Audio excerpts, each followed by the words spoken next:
कहानी की शुरुआत होती है जब ऊंची खिड़की से धूप अंदर चमक रही होती है। एक शानदार टेबल तरह तरह के खाने से भरी होती है और प्लेटों के बीच मोमबत्तियां जल रही होती है। नौकर एक लंबे डाइनिंग टेबल के आसपास घूम रहे होते हैं जो खाने से भरा है। तभी एक कहता है, बधाई हो यंग मास्टर इसाक, और दूसरा बोलता है, सिर्फ 10 साल की उम्र में रॉयल एकेडमी में जाने की रिकमेंडेशन मिलना। जबकि एक और जोड़ता है, ये तो जरूर एक जीनियस होगा।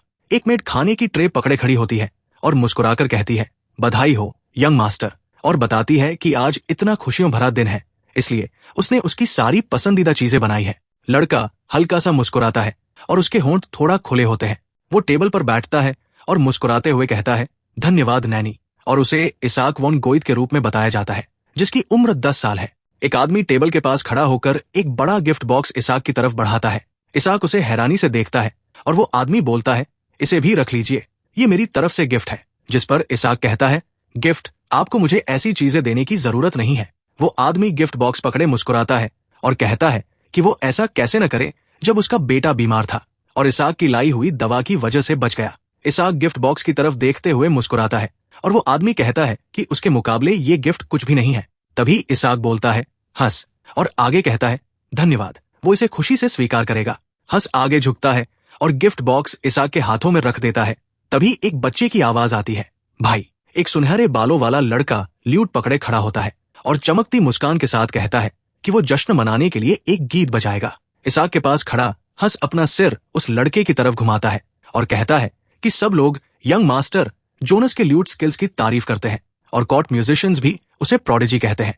इसाक आंखें बंद करके मुस्कुराता है और कहता है, अच्छा ऐसा है, और फिर कहता है, चलो सुनते हैं। जोनस आंखें बंद करके मुस्कुराता है, ल्यूट पकड़े हुए कहता है, ठीक है। वो ल्यूट की तारों पर अपना हाथ चलाता है और बजाना शुरू करता है। उसकी उंगलियां ल्यूट की तारों पर दबती है। तभी दृश्य अंधेरा होने लगता है और आवाजें गूंजती है। जोनस। इसाक बिस्तर पर डरा हुआ पड़ा होता है और चिल्लाता है, नहीं, और अतीत के एक सपने से झटके से जाग जाता है। वो बिस्तर पर सीधा बैठ जाता है, कंबल को कसकर पकड़ता है और कहता है कि ये एक सपना था। वो अपनी नजर नीचे करता है और उसके चेहरे से पसीने की एक बूंद गिरती है। वो बुदबुदाता है कि कितना बेवकूफी भरा था। हल्की रोशनी में एक शांत कोर्टयार्ड दिखाई देता है और वो कहता है कि वो उन दिनों में कभी वापस नहीं जा सकता। कोई पत्थर की सीढ़ियों से नीचे उतरता है। वो एक लकड़ी के दरवाजे के सामने खड़ा होता है जो चरमराते हुए खुलता है।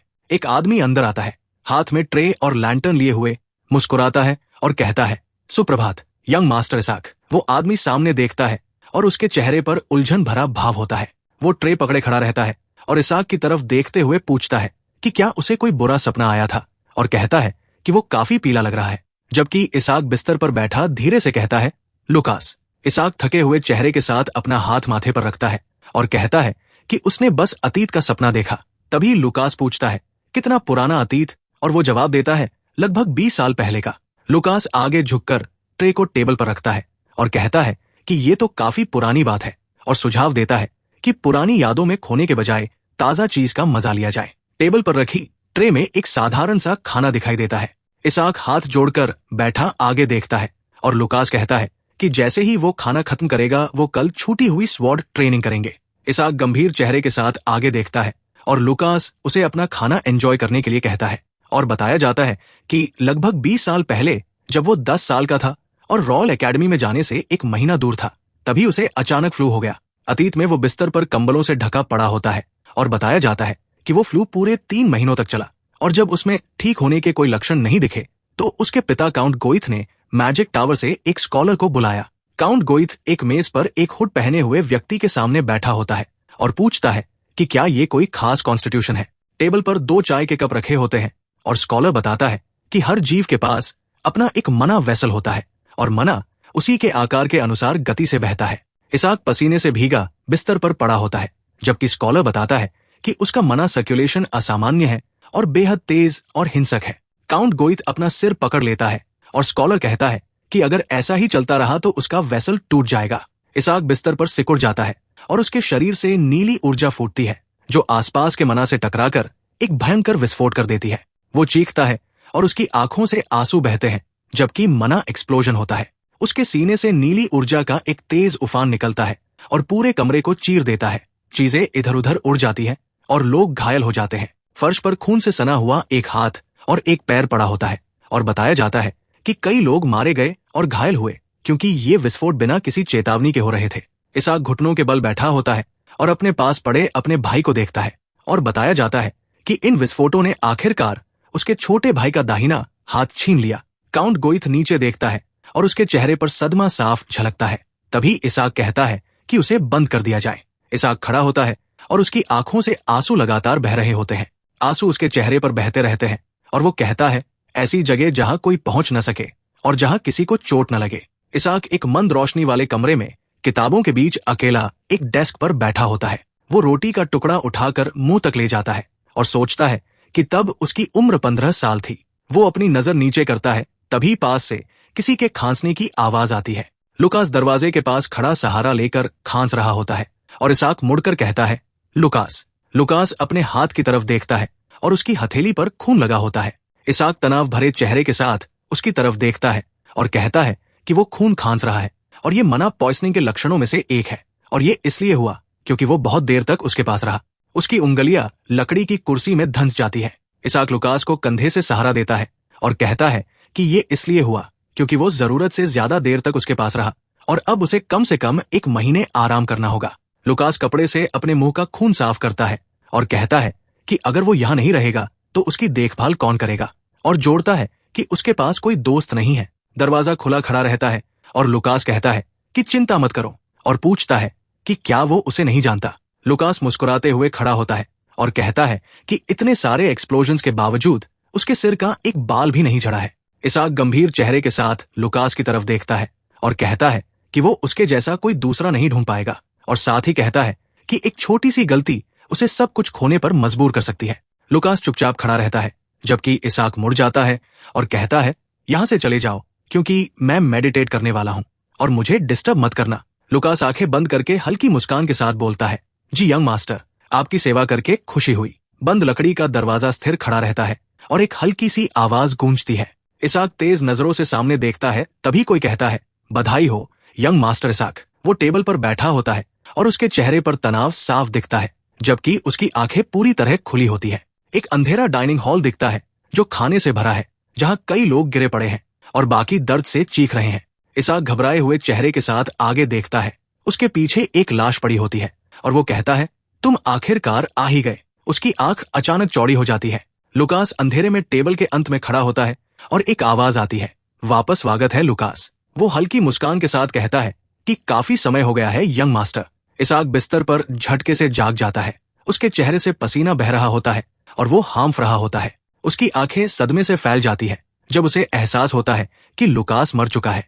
इसाक कंबल ओढ़े बिस्तर पर बैठा होता है और कहता है कि जब लुकास खून खांसते हुए गया था तब वो 1 साल से ज्यादा समय तक उससे मिलने नहीं गया और उसे उसकी मौत की खबर बस अपने पिता से ही मिली। दरवाजे के नीचे से एक ट्रे अंदर सरकती है और वो बताता है कि उसी दिन एक और मना एक्सप्लोजन हुआ था और उसने अपना दरवाजा पूरी तरह बंद कर लिया था।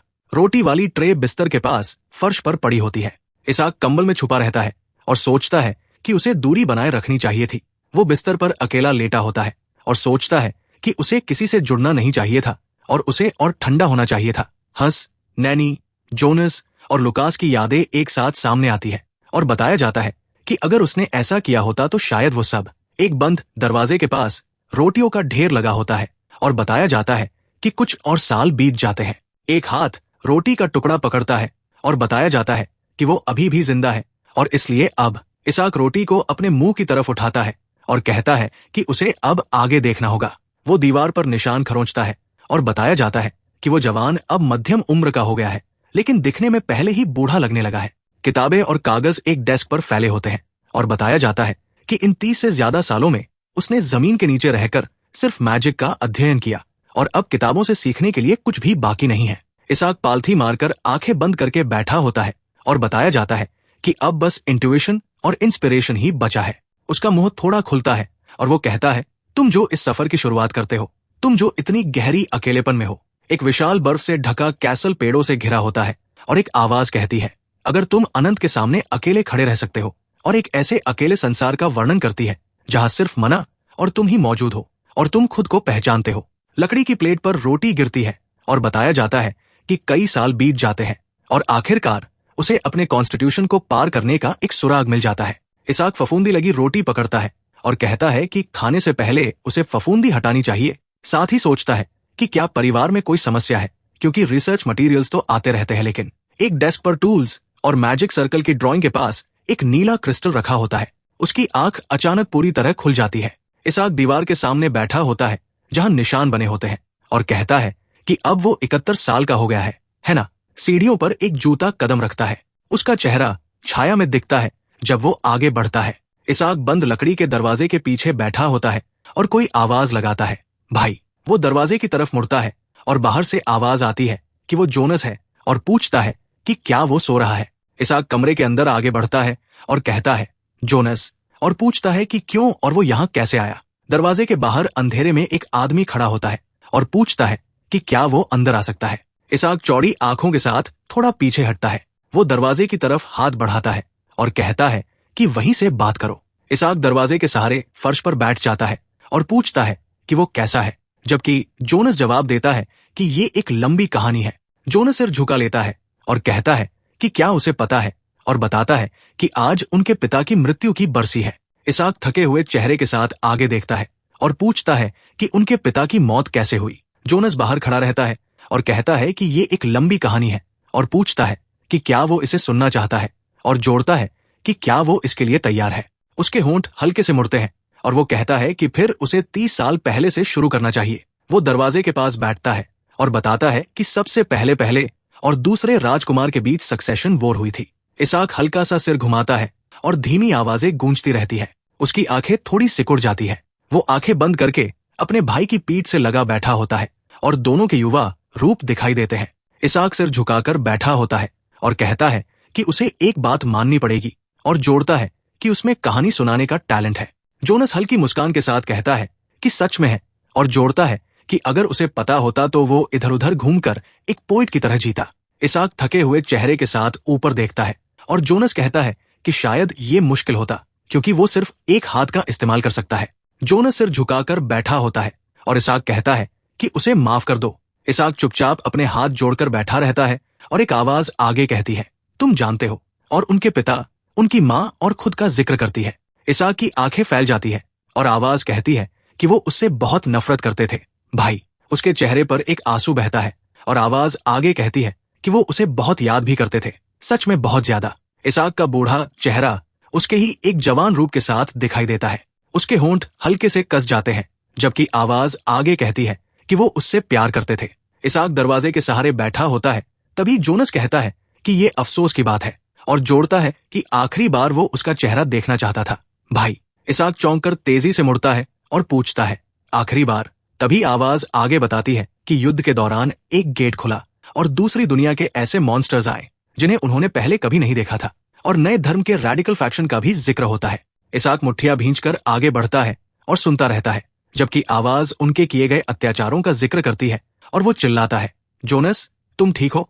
जबकि जोनस दरवाजे के पास झुका हुआ रहता है और कहता है, अब कम से कम तुम, भाई, अपनी बाकी जिंदगी आराम से। इसाक की आंखें सिकुड़ जाती है और वो कहता है कि बस थोड़ा सा और जोड़ता है कि उसे पहले आ जाना चाहिए था। दरवाजे के नीचे खून फैलने लगता है और उसका पैर आगे बढ़ता है। इसाक दरवाजा खींचकर खोलता है और सामने देखता है। जोनस का शरीर जमीन पर पड़ा होता है और उसकी छाती में एक तलवार धंसी होती है। इसाक खामोशी से उस शरीर को देखता रहता है। खून से भीगी तलवार जोनस की छाती में धंसी रहती है और इसाक नीचे देखते हुए कहता है, तुमने किसी तरह इतना समय बात करते हुए निकाल दिया। इसाक जोनस के पास घुटनों के बल बैठता है और उसे उठाते हुए कहता है कि चलो, और वो ऐसे हमेशा नहीं पड़ा रह सकता। वो जोनस के शरीर को कंधे पर संभालते हुए आगे बढ़ता है। इसाक सीढ़ियां चढ़ता है, एक एक कदम बढ़ाते हुए, और उसका हाथ जोनस के चारों तरफ लिपटा होता है। इसाक के चेहरे पर आंसू बहते हैं और वो दांत भींचकर कहता है, क्यों? वो जोनस के कमजोर शरीर को पकड़े रहता है। आंसू गिरते हैं और वो पूछता है कि वो इतना हल्का क्यों है, और आखिर उसने कितना भूखा रहा। इसाक सीढ़ियों की तरफ देखता है, जहां आगे खुले दरवाजे से तेज रोशनी आ रही होती है। वो भारी सांस छोड़ता है और ठंडी हवा में उसकी सांस दिखाई देती है। उसका पैर आगे जमीन पर कदम रखता है। इसाक जोनस को उठाए एक विशाल खंडहर जैसे हॉल में आता है, जहां टूटे खंभे और बिखरा मलबा पड़ा होता है। मलबे के बीच खून में लथपथ एक विशाल बीस्ट गिरा पड़ा होता है, और इसाक जोनस को कंधे पर संभालते हुए आगे बढ़ता है। वो अपना हाथ थोड़ा उठाता है, उसकी हथेली पर बर्फ गिरती है और वो कहता है कि बर्फ पड़ रही है जोनस। इसाक आगे देखते हुए जोनस को पकड़े कहता है कि जमीन सर्दियों में जमी हुई है, इसलिए वो उसे दफना नहीं सकता और वो वसंत तक इंतजार करेगा, तब वो उसे फैमिली सेमेट्री में दफनाएगा। सूखे पेड़ों की शाखाएं धुंधले आसमान के नीचे हिलती है और वो कहता है कि तब वो भी आराम करेगा। एक सफेद तितली एक छोटी सी कोम्पल के पास फड़फड़ाती है। एक सफेद तितली उड़ते हुए जमीन में गड़ी तलवार के ऊपर जाकर बैठ जाती है। इसाक दो कब्रों के बीच एक नई खोदी गई कब्र के सामने खड़ा होता है। वो अपने हाथ में एक चमकता हुआ नीला क्रिस्टल कसकर पकड़े होता है। वो धीरे धीरे अपना हाथ खोलता है और उसकी हथेली ऊपर की तरफ होती है। उसके उठे हुए हाथ के ऊपर एक तेज आग जलने लगती है और वो उसे देखता है। वो उस आग को देखते हुए कहता है कि क्या तुमने देखा जोनस? उसके हाथ के ऊपर आग भड़कती है और वो कहता है कि भले ही अभी, आखिरकार उसने इसे कर लिया। वो नीला क्रिस्टल पकड़े कहता है कि इतने लंबे रिसर्च के बाद उसने आखिरकार अपने स्पेशल कॉन्स्टिट्यूशन को पार कर लिया और पूछता है कि क्या अब वो भी आराम कर सकता है। वो आगे गिरकर जमीन पर ढह जाता है और कहता है कि अब वो भी शायद, क्या उसे थोड़ी सी माफी मिल सकती है। वो कब्र के पास घुटनों के बल बैठकर घास पर सिर टिकाता है और बारिश गिरती है। तभी उसके मन में आता है कि अगर वो थोड़ा जल्दी करता। एक खंडहर हॉल दिखता है जो मलबे और खून से भरा है और उसके मन में आता है कि अगर उसने इतना समय निराशा में बर्बाद न किया होता। आसमान के नीचे एक टूटी हुई हवेली पड़ी होती है और उसके मन में सवाल उठता है कि क्या कुछ बदल सकता था। वो घास पर अपनी बगल के बल लेटा होता है, आंखें बंद और शरीर बिल्कुल स्थिर। उसके चेहरे के नीचे हल्की रोशनी फैलती है जबकि उसका शरीर हिलता नहीं है। एक चमकता हुआ आकृति दिखाई देती है और एक आवाज उसे यंग मास्टर कहकर पुकारती है और पूछती है कि क्या उसने बुरा सपना देखा। और वो उस आवाज को पहचानकर हंस का नाम लेता है, लेकिन फिर उसे एहसास होता है कि हंस तो बहुत पहले ही मर चुका है। एक पर्दा हटाया जाता है और खिड़की से तेज रोशनी अंदर आती है। उसकी आंख अचानक खुल जाती है जबकि वो बिस्तर पर पड़ा होता है। वो बिस्तर पर लेटा हुआ ऊपर देखता रहता है और उसके गाल पर पसीना दिखाई देता है। हंस खिड़की के पास खड़ा होता है और उसकी तरफ मुड़कर कहता है, तुम ठंडे पसीने से भीगे हुए हो और काफी पीले भी लग रहे हो। वो कमरे में चलते हुए बिस्तर की तरफ आता है और कहता है, क्या नींद ठीक से नहीं आई? इसाक बिस्तर पर सीधा बैठ जाता है। उसके चेहरे पर तनाव होता है और वो सोचता है कि क्या वो सपना देख रहा है या उसकी जिंदगी मरने से पहले उसकी आंखों के सामने चल रही है। हंस खिड़की से उसकी तरफ आता है और पुकारता है, यंग मास्टर।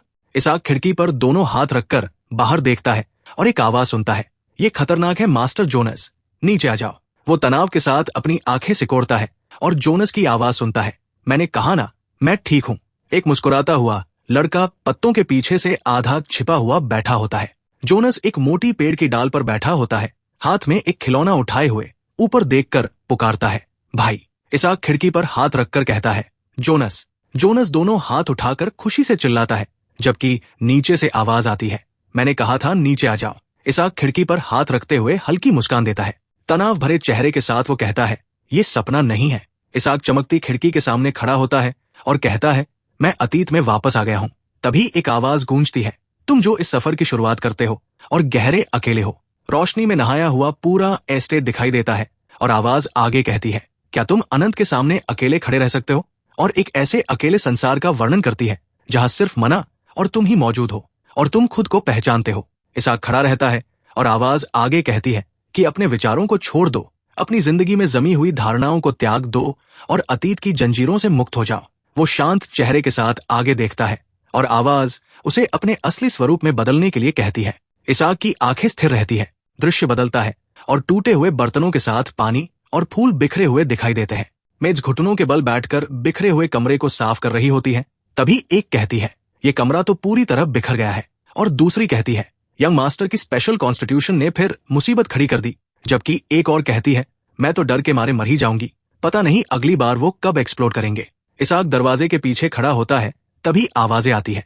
शायद वो बीमार है, लेकिन उसका गुस्सा दिन ब दिन और बढ़ता जा रहा है। हंस गुस्से भरे चेहरे के साथ आगे बढ़ता है और चिल्लाता है, ये लोग अभी क्या कह रहे हैं? और कहता है, मैं अभी जाकर उन्हें सबक सिखाता हूँ। इसाक हंस की शर्ट पकड़कर उसे पीछे खींच लेता है और कहता है, बस करो हंस। वो शांत चेहरे के साथ हंस की शर्ट पकड़े रखता है और कहता है, वो गलत नहीं है। वो हंस को पकड़े रखते हुए कहता है, तुम भी मुझसे मिलने आना बंद कर दो और आज तुम सिर्फ मेरे पास होने की वजह से घायल हुए हो। हंस बिना कुछ कहे उसकी तरफ देखता है और उसकी आंखें सिकुड़ जाती है। वो एक घुटने पर बैठ जाता है, इसाक के कंधे पकड़ता है और कहता है, नहीं यंग मास्टर। वो ऊपर देखकर इसाक से कहता है, मैं अब भी आपकी परवाह करता हूँ यंग मास्टर, और आप बस अभी थोड़ा मुश्किल समय से गुजर रहे हैं। इसाक उसे हल्की शर्मीली नजर से देखता है, जबकि हंस कहता है, ये समय गुजर जाने के बाद ये कोई बड़ी बात नहीं रहेगी। हंस आंखें बंद करके गर्मजोशी से मुस्कुराता है और कहता है, जिंदगी ऐसी ही होती है ना? और बताया जाता है कि हंस, जो हमेशा इतनी उजली मुस्कान के साथ बात करता था, एक अंधेरा दृश्य दिखता है जहां इसाक दरवाजे के पास खून के दाग के सामने घुटनों के बल बैठा होता है। और बताया जाता है कि हंस उसकी एक मना एक्सप्लोजन में मर गया था और उस दिल की वजह से और भी लोग मारे गए। इसाक हल्का सा आंखें बंद करता है और सोचता है, नहीं, मैंने उन्हें मारा है। जोनस पेड़ की डाल पर बैठा खिलौना पकड़े हुए कहता है, भाई चलो साथ में खेलते हैं।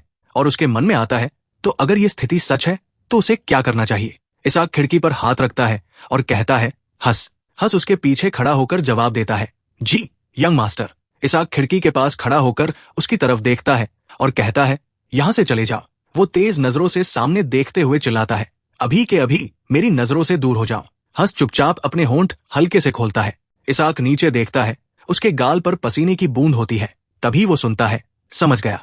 वो अपनी मुट्ठी भींचता है और खिड़की पर मारता है और सोचता है, ये सही है और उसके करीब रहना सिर्फ उसे खतरे में डालेगा। हंस का पैर फर्श पर चलते हुए दूर जाता है। हंस दरवाजे पर मुड़कर हल्की मुस्कान के साथ कहता है, फिर भी सब कुछ अकेले उठाने की कोशिश मत कीजिए। इसाक कमरे में चुपचाप खड़ा रहता है, जबकि हंस जाते हुए कहता है, कभी कभी हम पर भरोसा करना भी ठीक है। वो अपना हाथ हल्का उठाता है और सोचता है, मुझे याद नहीं कि उसने ऐसा कभी कहा था, और क्या उसने मेरे सपने में ऐसा इसलिए कहा क्योंकि मैं ये सुनना चाहता था?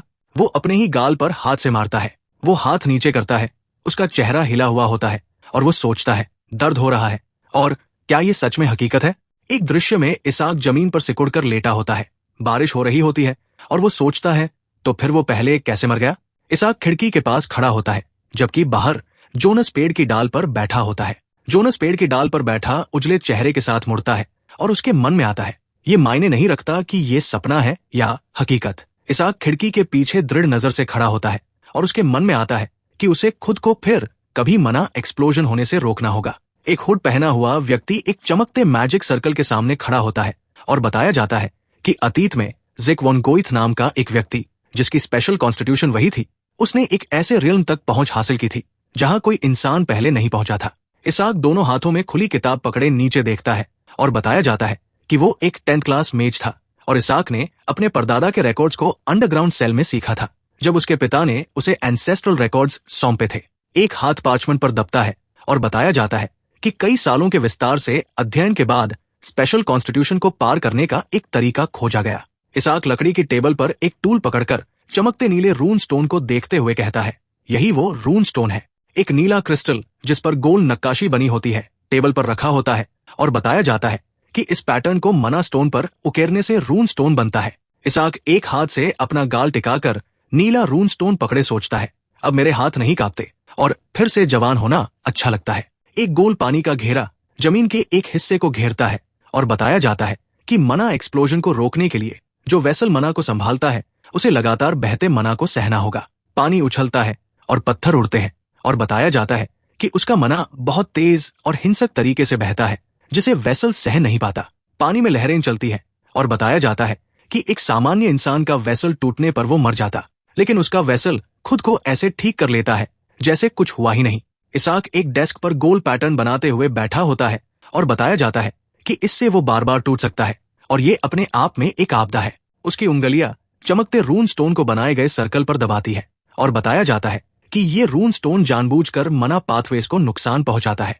एक टूल उस बनाए गए सर्कल पर चलता है और बताया जाता है कि लगातार झटके उस डैमेज्ड हिस्से पर पड़ते हैं जिससे एक नया रास्ता खुलता है। रून स्टोन उस सर्कल डायग्राम पर रखा होता है जिस पर एरोज बने होते हैं और बताया जाता है कि इसी तरह वायलेंट मना के झटके को फैलाया जाता है। इसाक थोड़ी पर हाथ रखकर सोचता है कि सक्सेस रेट बहुत कम है और वो पिछली बार मरने से पहले बस किसी तरह सफल हुआ था। उसके फैलाए हुए हाथ के ऊपर एक छोटी सी आग जलती है और वो कहता है कि ये छोटी सी आग उसकी सफलता का सबूत है। वो तनाव भरे चेहरे के साथ साइड में देखता है और सोचता है कि क्या इस बार ये काम करेगा। उसकी खुली हथेली में तेज आग जलती है। वो अपने हाथ में भड़कती आग को पकड़कर हैरानी से देखता है और लपटें ऊपर की तरफ उठने लगती है। उसकी आंखें फैल जाती है और उसके चेहरे से पसीने की बूंद गिरती है। उसका शरीर झटका खाता है। उसके सीने से रोशनी का विस्फोट होता है और वो कहता है, इतनी ताकत। उसकी आंखें पूरी तरह खुल जाती है और वो सदमे में जम जाता है।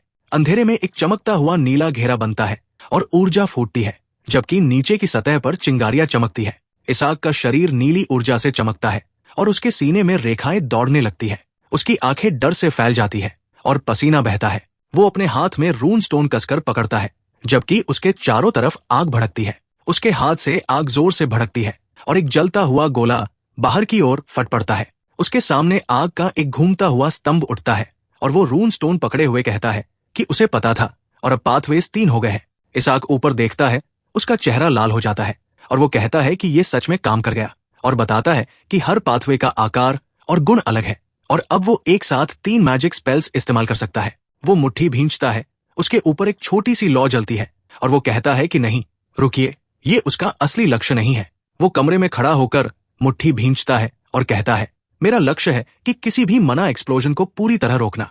वो अपनी मुट्ठी सीने से कसकर लगाता है और नीचे देखते हुए कहता है, 3 पाथवेज काफी नहीं है और उसे और ज्यादा मैजिक का इस्तेमाल करना होगा ताकि पाथवेज बढ़े और उसके मना वेसल पर दबाव कम हो। उसके होंठ स्थिर रहते हैं और वो आगे कहता है, तब तक इसहाक रून स्टोन को कसकर पकड़ता है और कहता है, वो किसी को भी अपने पास नहीं रहने दे सकता। शांत रात का आसमान कैसल के ऊपर फैला होता है। हंस मुस्कुराते हुए खाने की ट्रे लेकर आता है और कहता है, खाने का समय हो गया है यंग मास्टर। इसहाक टेबल पर बैठा होता है और हंस उसकी तरफ ट्रे बढ़ाते हुए कहता है, ये वही व्हीट ब्रेड है जो आपको पसंद है। जबकि वो जवाब देता है, मैंने कहा था यहां से चले जाओ। इसहाक साइड में देखता है, उसके पास रोटी का टुकड़ा लाया जाता है और हंस कहता है, आइए, आपने हाल में ठीक से खाया नहीं है। जबकि वो सोचता है कि वो उसकी एक भी बात नहीं सुनता। हंस आगे झुककर गर्मजोशी से मुस्कुराते हुए रोटी बढ़ाता है और इसहाक उसके जरूरत से ज्यादा मीठे व्यवहार और आवाज के बारे में सोचता है। फायरप्लेस के अंदर आग धीरे धीरे जलती है और इसहाक पूछता है, हंस, मेरी उम्र कितनी है?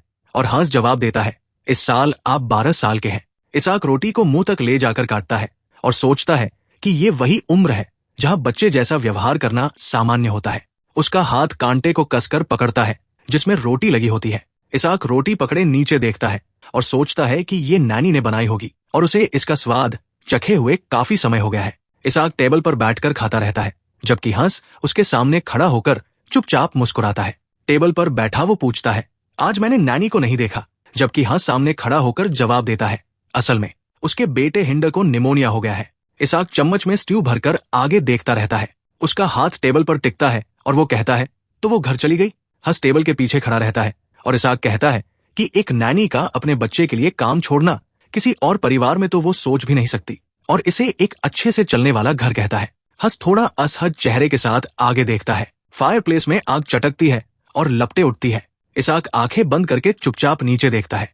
उसकी उंगलियां हल्के से टेबल पर दबती है। इसहाक गाल पर हाथ रखकर साइड में देखते हुए पूछता है, क्या हिंडर ही अकेला है जिसे निमोनिया हुआ है? हंस हल्की मुस्कान के साथ उसकी तरफ देखता है। वो टेबल के पास खड़ा होकर कहता है, नहीं, उस गांव के सभी बच्चों को ये हो गया है। और इसहाक चुपचाप बैठकर जवाब देता है, समझ गया। रात के आसमान में एक अर्धचंद्र चमकता है और वो उस घटना को याद करता है जो इसी समय हुई थी। एक अंधेरा कमरा दिखता है जहां एक व्यक्ति बिस्तर पर पड़ा है और एक औरत फर्श पर घुटनों के बल बैठी है, और ब्लैक गूज विलेज का मास निमोनिया इंसिडेंट सामने आता है। एक औरत हल्की मुस्कान के साथ शांत पड़ी होती है और दिखाया जाता है कि उस घटना में नैनी ने अपना बेटा खो दिया था और उसी दुख के साथ उसने अपनी पूरी जिंदगी बिताई। एक टूटा हुआ हॉल दिखता है जहां एक औरत जमीन पर पड़ी होती है और कहती है, अच्छा है यंग मास्टर, इस बार मैं पहले जा रही हूं।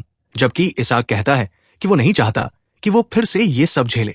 इसहाक गाल पर हाथ रखकर सोचता है कि बाद में जो निमोनिया की वजह सामने आई थी वो निश्चित ही कुछ और था। टेबल पर स्टू के कटोरे के पास एक चम्मच रखा होता है। हंस आगे देखता है और इसहाक उसे पुकारता है। इसहाक टेबल पर झुककर पूछता है, हाल ही में वहां कौन से मॉन्स्टर्स को सब्जुगेट किया गया था? रात के आसमान में अर्धचंद्र चमकता हुआ दिखता है। जंगल के बीच एक हिरण चांदनी में खड़ा होता है। हिरण अचानक सिर उठाता है जैसे कुछ करीब आ रहा हो। एक जलती हुई फायरबॉल तेजी से हिरण की तरफ बढ़ती है। हिरण भागता है और फायरबॉल जमीन पर उसकी तरफ तेजी से बढ़ती है। इसहाक जंगल में चलता है, पास में आग जल रही होती है और वो कहता है, ओह। वो हाथ में छोटी सी लौ लिए आगे चलता है और कहता है, मुझे लगा था ये कोई वुल्फ है। वो एक लकड़ी के साइन पोस्ट के पास से गुजरता है। उसके पास एक बैकपैक होता है। जंगल में एक लकड़ी का बोर्ड खड़ा होता है जिस पर ब्लैक गूस विलेज लिखा होता है। हंस टेबल के पास खड़ा होकर पूछता है, ब्लैक गूस विलेज में शिकार किया गया मॉन्स्टर? वो अपने गाल को छूता है और थोड़ा अनिश्चित होकर कहता है कि उसने ठीक से नहीं देखा, लेकिन मैजिक टावर के लोग उसे रिसर्च मटेरियल के लिए खरीदने आए थे। हंस पीछे मुड़कर देखता है जैसे उसे कुछ याद आया हो, जहां एक गाड़ी के पास दो लोग खड़े थे। एक बड़ी फर से ढकी क्रीचर की लाश गाड़ी पर पड़ी होती है और वो कहता है कि वो एक विशाल मकड़ी जैसी दिखती थी जो चांदी जैसे फर से ढकी थी। एक खुली किताब में मकड़ी की तस्वीर दिखाई देती है और उसे विंटर स्पाइडर बताया जाता है। इसाक बिस्तर पर बैठकर किताब पढ़ता है और उसमें बताया जाता है कि विंटर स्पाइडर्स बहुत ताकतवर मॉन्स्टर्स नहीं होते, लेकिन उनकी तेजी से बढ़ने वाली संख्या उन्हें झुंड में खतरनाक बना देती है। उसकी आंखें ध्यान से सिकुड़ जाती है और बताया जाता है कि असली समस्या उन मॉन्स्टर्स के मना में है। एक औरत और एक आदमी अपने गले पकड़कर दर्द से तड़पते हैं और बताया जाता है कि ज्यादा घनत्व वाले मना के संपर्क में आने से मना पॉइजनिंग होता है, जो धीरे धीरे उनका दम घोंट देता है। इसाक जंगल में झुककर जमीन से सावधानी से जड़ी बूटियां तोड़ता है। वो अपने दस्ताने वाले हाथ में जड़ी बूटियां पकड़ता है और समझता है कि ब्लैक गूस विलेज के बच्चे विंटर स्पाइडर्स के मना से जहर का शिकार हुए हैं। जमीन पर जड़ी बूटियों से भरा एक बर्तन रखा होता है। वो झुककर एक हाथ मुंह के पास रखता है और सांस छोड़ता है और बताया जाता है कि इस समय में मना पॉइजनिंग के बारे में ज्ञान अभी भी बहुत कम है। वो साइड में मुड़कर कहता है, ये जड़ी बूटियां काफी होनी चाहिए और इन्हें बच्चों को देने से उनके लक्षण कम हो जाएंगे। ताजा इकट्ठी की गई जड़ी बूटियों का एक गुच्छा एक बर्तन के अंदर रखा होता है। वो जंगल में चलते हुए जड़ी बूटियां लेकर जाता है और बताया जाता है कि इनका असर सिर्फ अस्थायी होगा और विंटर स्पाइडर्स को पूरी तरह खत्म करना जरूरी है ताकि बीमारी फिर से न लौटे। काउंट गोइथ बर्फ से ढके किले में तलवार पकड़े खड़ा होता है और बताया जाता है कि वो अपने माता पिता से मदद मांग सकता था, लेकिन उसका पिता बॉर्डर फोर्ट्रेस पर तैनात है। एक चोगा पहनी हुई महिला खुले मैदान में चलती है और बताया जाता है कि उसकी माँ पूरे महाद्वीप में उसकी स्पेशल कॉन्स्टिट्यूशन का इलाज ढूंढ रही है। इसाक आगे देखता है और सोचता है कि अगर वो इंतजार करता रहा तो हिंडर की जान फिर से खतरे में पड़ जाएगी। रात के आसमान के नीचे एक शांत गांव होता है जहां घरों से रोशनी निकल रही होती है। एक लकड़ी का घर चुपचाप खड़ा होता है और बाहर एक लैंटर्न जल रहा होता है। कमरे के अंदर एक औरत बिस्तर के पास स्टूल पर बैठी होती है। वो औरत अपने चेहरे पर कपड़ा रखे बैठी होती है। तभी उसे कोई आवाज सुनाई देती है। वो दरवाजा खोलती है और पूछती है कौन है। तभी बाहर एक हुड पहना हुआ लड़का खड़ा होता है। वो हैरानी से अपनी आंखें चौड़ी कर लेती है और उसे घूर कर देखती है। इसाक अपनी कॉलर पकड़कर उसकी तरफ देखता है और कहता है कि वो बहुत थकी हुई लग रही है। उसे नैनी कहकर बुलाता है और वो चौंक कर कहती है, यंग मास्टर। नैनी बाहर आती है और उसके कपड़ों से धूल झाड़ते हुए पूछती है कि वो इस समय यहाँ क्यों आया है और क्या एस्टेट में कुछ हुआ है। वो हाथ बढ़ाकर उसके गाल को छूती है और कहती है कि वो पूरी तरह मिट्टी से भरा हुआ है। इसाक चुपचाप अपनी नजर नीचे कर लेता है। वो घर की तरफ कदम बढ़ाता है और कहता है कि वो उसे देखने आया है क्योंकि वो कई दिनों से काम पर नहीं आई। तभी वो हाथ उठाकर उसे रोकती है और कहती है कि वो अंदर नहीं आ सकता। वो अपने बैग की तरफ हाथ बढ़ाता है और उसे देखते हुए वो घबराकर हाथ जोड़ती है और कहती है, हिंडर को निमोनिया है, और पूछती है अगर आपको भी हो गया तो। वो अपने चेहरे पर कपड़ा लगाए दोनों हाथ उठाता है और पूछता है कि क्या अब ठीक है, और वो हिचकिचाते हुए कहती है, लेकिन सर। नैनी हैरान हो जाती है जब वो उसे बैग पकड़ाता है और कहता है कि उसकी चिंता न करे और बस इसे ले ले। वो कमरे के अंदर बैग पकड़कर पूछती है कि इसमें क्या है। तभी इसाक अंदर चलते हुए कहता है, ये जड़ी बूटियां हैं, और उसे बताता है कि इन्हें पीसकर या कूटकर 2 बार उबालना है, ठंडा होने देना है और हिंडर को पिला देना है।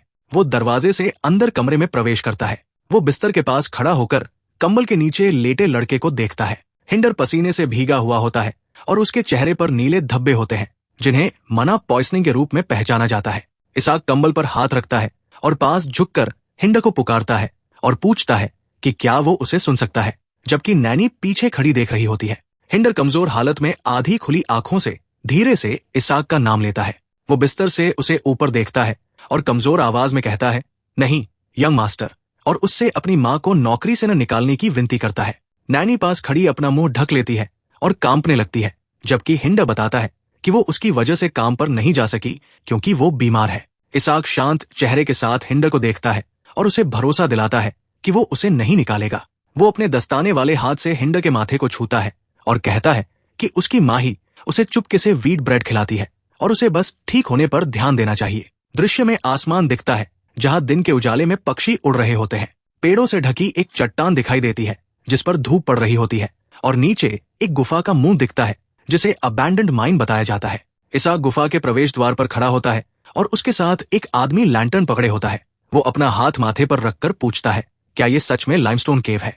और वो आदमी कहता है कि उसे पूरा यकीन है। इसहाक अपना हाथ बढ़ाता है और उस आदमी की हथेली में सिक्के डालता है और कहता है, धन्यवाद, अब वो आगे खुद संभालेगा। जबकि वो आदमी हैरान रह जाता है। वो आदमी पीछे मुड़कर इसहाक की तरफ देखता है और उसे सावधान रहने की चेतावनी देता है कि यहाँ पहले लोग गायब हो चुके हैं। और इसहाक गुफा की तरफ चलते हुए कहता है कि चेतावनी के लिए धन्यवाद। इसहाक गंभीर चेहरे के साथ खड़ा सोचता है कि विंटर स्पाइडर्स लाइमस्टोन केव्स को पसंद करते हैं, और क्योंकि इस इलाके में यही एक लाइमस्टोन केव है, इसलिए बहुत संभव है कि यही उनका घोंसला हो। इसहाक के दस्ताने वाले हाथ में तेज रोशनी चमकती है और वो कहता है, अंदर जाने से पहले। इसहाक अपना हाथ उठाता है और उसके चारों तरफ चमकदार रोशनी बनती है और वो कहता है कि उसे थोड़ी तैयारी करनी होगी। वो हाथ उठाकर सामने देखता है, उसके आसपास आग घूमती है और वो मना स्टोन पकड़े होता है। और बताया जाता है कि नए पाथवेज खोलने से वो एक साथ 3 स्पेल्स इस्तेमाल कर सकता है, जिनकी ताकत सेकंड क्लास मैजिक के बराबर है। वो गुफा के अंदर चलता है और उसके आसपास रोशनी तैरती रहती है और बताया जाता है कि इसकी भी एक सीमा है, और अगर वो ज्यादा इस्तेमाल करेगा तो उसका मना वेसल टूट सकता है। इसहाक आगे चलता है और कहता है, क्योंकि उसे नहीं पता कि अंदर कितने विंटर स्पाइडर्स हैं, वो मैजिक को बेवजह इस्तेमाल नहीं कर सकता। वो आगे कदम बढ़ाता है और कहता है कि इसलिए उसे इसकी जरूरत है। जमीन पर नीले चमकते फलों वाला एक पौधा होता है जिसे फ्रोस्ट बलडोना कहा जाता है। इसहाक उस पौधे के सामने झुकता है, किताब देखकर पुष्टि करता है कि इसके फल आमतौर पर पतला करके पैरालिटिक या अनेस्थेटिक के रूप में इस्तेमाल होते हैं, लेकिन विंटर स्पाइडर्स के लिए ये घातक जहर है। वो पौधे को मजबूती से पकड़कर खींचता है और सोचता है कि ये कितना अजीब है कि वो उसी जगह रहते हैं जहां उनकी सबसे बड़ी कमजोरी मौजूद है। दृश्य में आसमान में तेज सूरज चमकता है। फ्रोस्ट बलडोना की पत्तियों और फलों से भरा एक बैग खुला रखा होता है और वो गहरी सांस छोड़ता है। इसहाक अपने हाथ को देखता है जिस पर जलन के निशान है और कहता है कि उसे कम से कम दस्ताने तो पहनने चाहिए थे। वो थोड़ा झुकता है, उसकी कमर पर एक पाउच लटका होता है और वो कहता है कि तैयारी पूरी हो गई है और उसने एस्टेट में पहले ही काफी रून स्टोन्स बना लिए हैं, इसलिए अब उसे आगे बढ़ना चाहिए। वो गुफा के अंदर चलता है और उसके पास एक चमकती रोशनी तैर रही होती है। उसके जूते पत्थरीली जमीन पर कदम रखते हैं और वो और अंदर जाता है। इसहाक थोड़ा आगे झुककर अपने स्ट्रैप्स पकड़ता है और नीचे एक किनारे से झांकता है। वो किनारे पर खड़ा होकर नीचे गहराई में देखता है और बताया जाता है कि ऐसी जगह मरना बेकार की मौत होगी। इसहाक साइड में मुड़कर कहता है कि ऐसा लगता है वो नीचे है, लेकिन सोचता है कि वो नीचे कैसे जाएगा। वो साइड में देखता है और उसे किनारे के पास एक लकड़ी की सीढ़ी पड़ी दिखाई देती है। रस्सी की सीढ़ी अंधेरे में नीचे लटकती है और हल्का सा झूल रही होती है। इसहाक का चेहरा सख्त हो जाता है और वो सामने घूरता है। वो अपने दस्ताने वाले हाथ से रस्सी की सीढ़ी को कसकर पकड़ता है और उसे स्थिर करता है। वो सीढ़ी से नीचे उतरता है। उसके पास एक चमकता हुआ और तैर रहा होता है जो पत्थरीली दीवार को रोशन कर रहा होता है। उसका जूता जमीन पर टिकता है और वो नीचे उतरना जारी रखता है। इसहाक जमीन पर पहुंचता है और हल्का झुककर सांस लेता है। वो सिर उठाता है और उसके गाल पर पसीने की बूंद होती है। इसहाक सामने खड़ा होता है। चमकती रोशनी आगे एक चेंबर दिखाती है और वो कहता है कि लगता है उसे सही जगह मिल गई है। जमीन पर हड्डियों का ढेर बिखरा होता है और बताया जाता है कि इन लाशों से सारे तरल पदार्थ निकाल लिए गए हैं। इसहाक हड्डियों के बीच झुकता है और पहचानता है कि इनमें से एक इंसान की कॉलरबोन है और सोचता है कि क्या ये वही लोग हैं जो गायब हुए थे, जिनका जिक्र हंटर ने किया था। वो तनाव भरे चेहरे के साथ नीचे देखता है। एक मकड़ी के नुकीले पैर जमीन पर चलते हैं। उसकी आंख सिकुड़ जाती है और वो उस हरकत को पहचान लेता है। इसहाक बिखरी हड्डियों के बीच झुककर आसपास की आवाजें सुनता है। वो अचानक मुड़ता है, उसके चेहरे पर फोकस होता है और उसके हाथ में आग इकट्ठी होने लगती है। इसहाक अपनी हथेली में जलती हुई लौ पकड़ता है और उसके चारों तरफ फायरबॉल्स घूमने लगती है। एक फायरबॉल तेजी से आगे बढ़ती है और झपटती हुई मकड़ी से टकरा जाती है। वो चारों तरफ घूमती आग से घिरा खड़ा रहता है और मकड़ियां पीछे हटती है और बताया जाता है कि वो आग से डरती है, इसलिए कुछ समय तक दूर रहेंगी। इसहाक ध्यान से सामने देखता है, अपने स्ट्रैप को पकड़ता है और सोचता है कि उनके झुंड बनने से पहले उसे तैयारी करनी होगी। वो हाथ से अपना चेहरा ढकते हुए कपड़ा मुंह पर खींच लेता है। बलडोना से भरा एक बैग जमीन पर रखा होता है। इसहाक गुफा की जमीन पर घुटनों के बल बैठा होता है। उसके पास बैग और जड़ी बूटियां होती है। वो साइड में देखता है और उसकी आंखें सिकुड़ जाती है। वो अपनी उंगली बलडोना वाले बैग की तरफ बढ़ाता है। बैग के अंदर की बलडोना जल उठती है और आग की लपटें ऊपर उठती है। इसहाक जलते हुए बैग के पास घुटनों के बल बैठा होता है और उससे हरा धुआं उठने लगता है। कई मकड़ियां उस हरे धुएं के बीच से निकलती है, लाल चमकती आंखों वाली कई मकड़ियां धुएं को चीरते हुए आगे बढ़ती है। इसहाक गुफा में घुटनों के बल बैठा रहता है। उसके चारों तरफ मकड़ियां बढ़ती आती है और वो कहता है तो अब शिकार शुरू होता है। वो स्थिर नजरों से सामने देखता है। एक शांत कमरे में किताबों की सजी हुई शेल्फ दिखाई देती है। वो एक बड़े डेस्क पर बैठा होता है। चारों तरफ किताबों के ढेर होते हैं और वो लिख रहा होता है। वो कागज पर पेन से लिखता है और उससे पूछा जाता है कि आखिर उसने ऐसा क्या किया कि हालात इतने खराब हो गए। वो खिड़की के पास खड़ा होता है, एक हाथ उठाए बाहर देखता है। एक आदमी लंबा कोट पहने सड़क पर खड़े दो लोगों की तरफ गुस्से में इशारा करता है और दूसरी आवाज कहती है कि अपनी भाषा संभालो, तुम उसके एक्सेलेंसी के सामने हो। जबकि कोई जवाब देता है कि यहाँ कौन है जो ये नहीं जानता। वो आदमी चिल्लाता है कि अभी वो इस इलाके के मालिक से सवाल कर रहा है कि उसने अपने लोगों की रक्षा क्यों नहीं की। इसहाक खिड़की के पीछे शांत चेहरे के साथ खड़ा रहता है, जबकि वो आदमी चिल्लाते हुए पूछता है कि उसने ब्लैक गूस विलेज को क्यों छोड़ दिया और क्यों। तभी एक और आवाज उसे चुप रहने का आदेश देती है।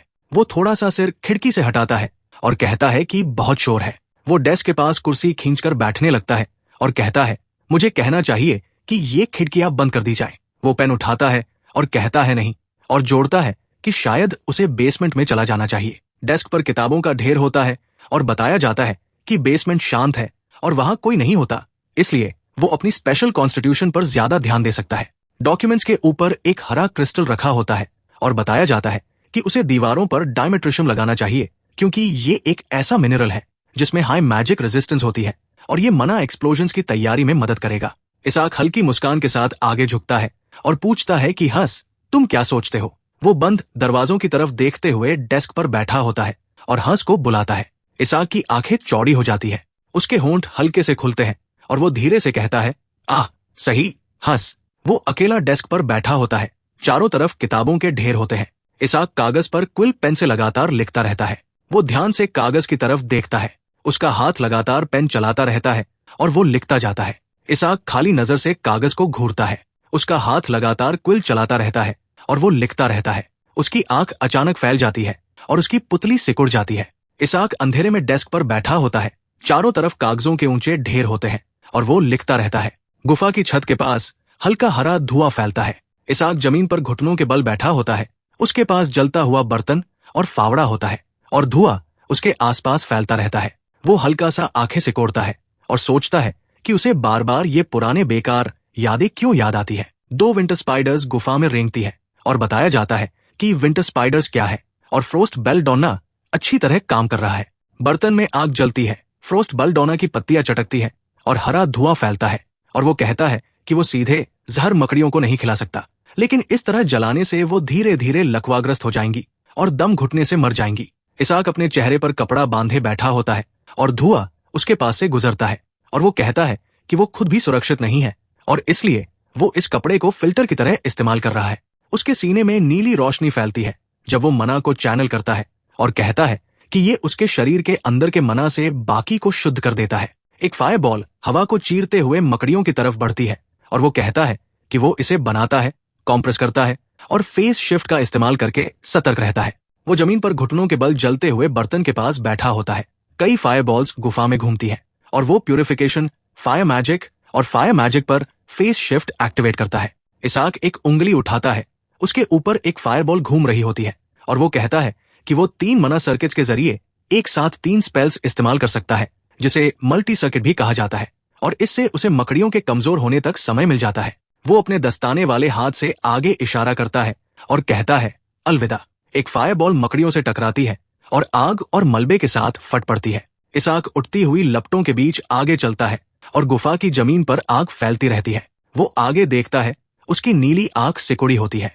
कई मकड़ियां तेजी से एक ही दिशा में भागती है और वो देखता है कि सब एक ही जगह की तरफ जा रही है। वो हल्का सा सिर झुकाता है। उसकी आंखें तेज हो जाती है और कहता है कि लगता है वहां पानी है। उसका जूता जमीन पर पड़ता है और लपटें चारों तरफ झिलमिलाती है। जलती हुई मकड़ियों के शरीर मुड़कर काले हो जाते हैं।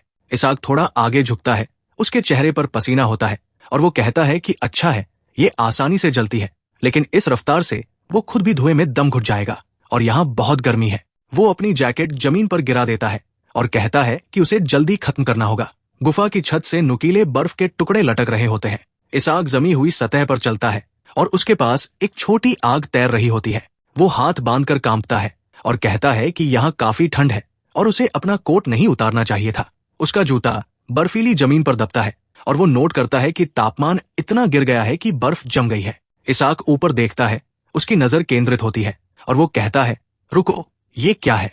उसके ऊपर छत से चिपके हुए पारदर्शी अंडों का एक विशाल गुच्छा होता है और उसे समझ आता है कि ये सब अंडे हैं।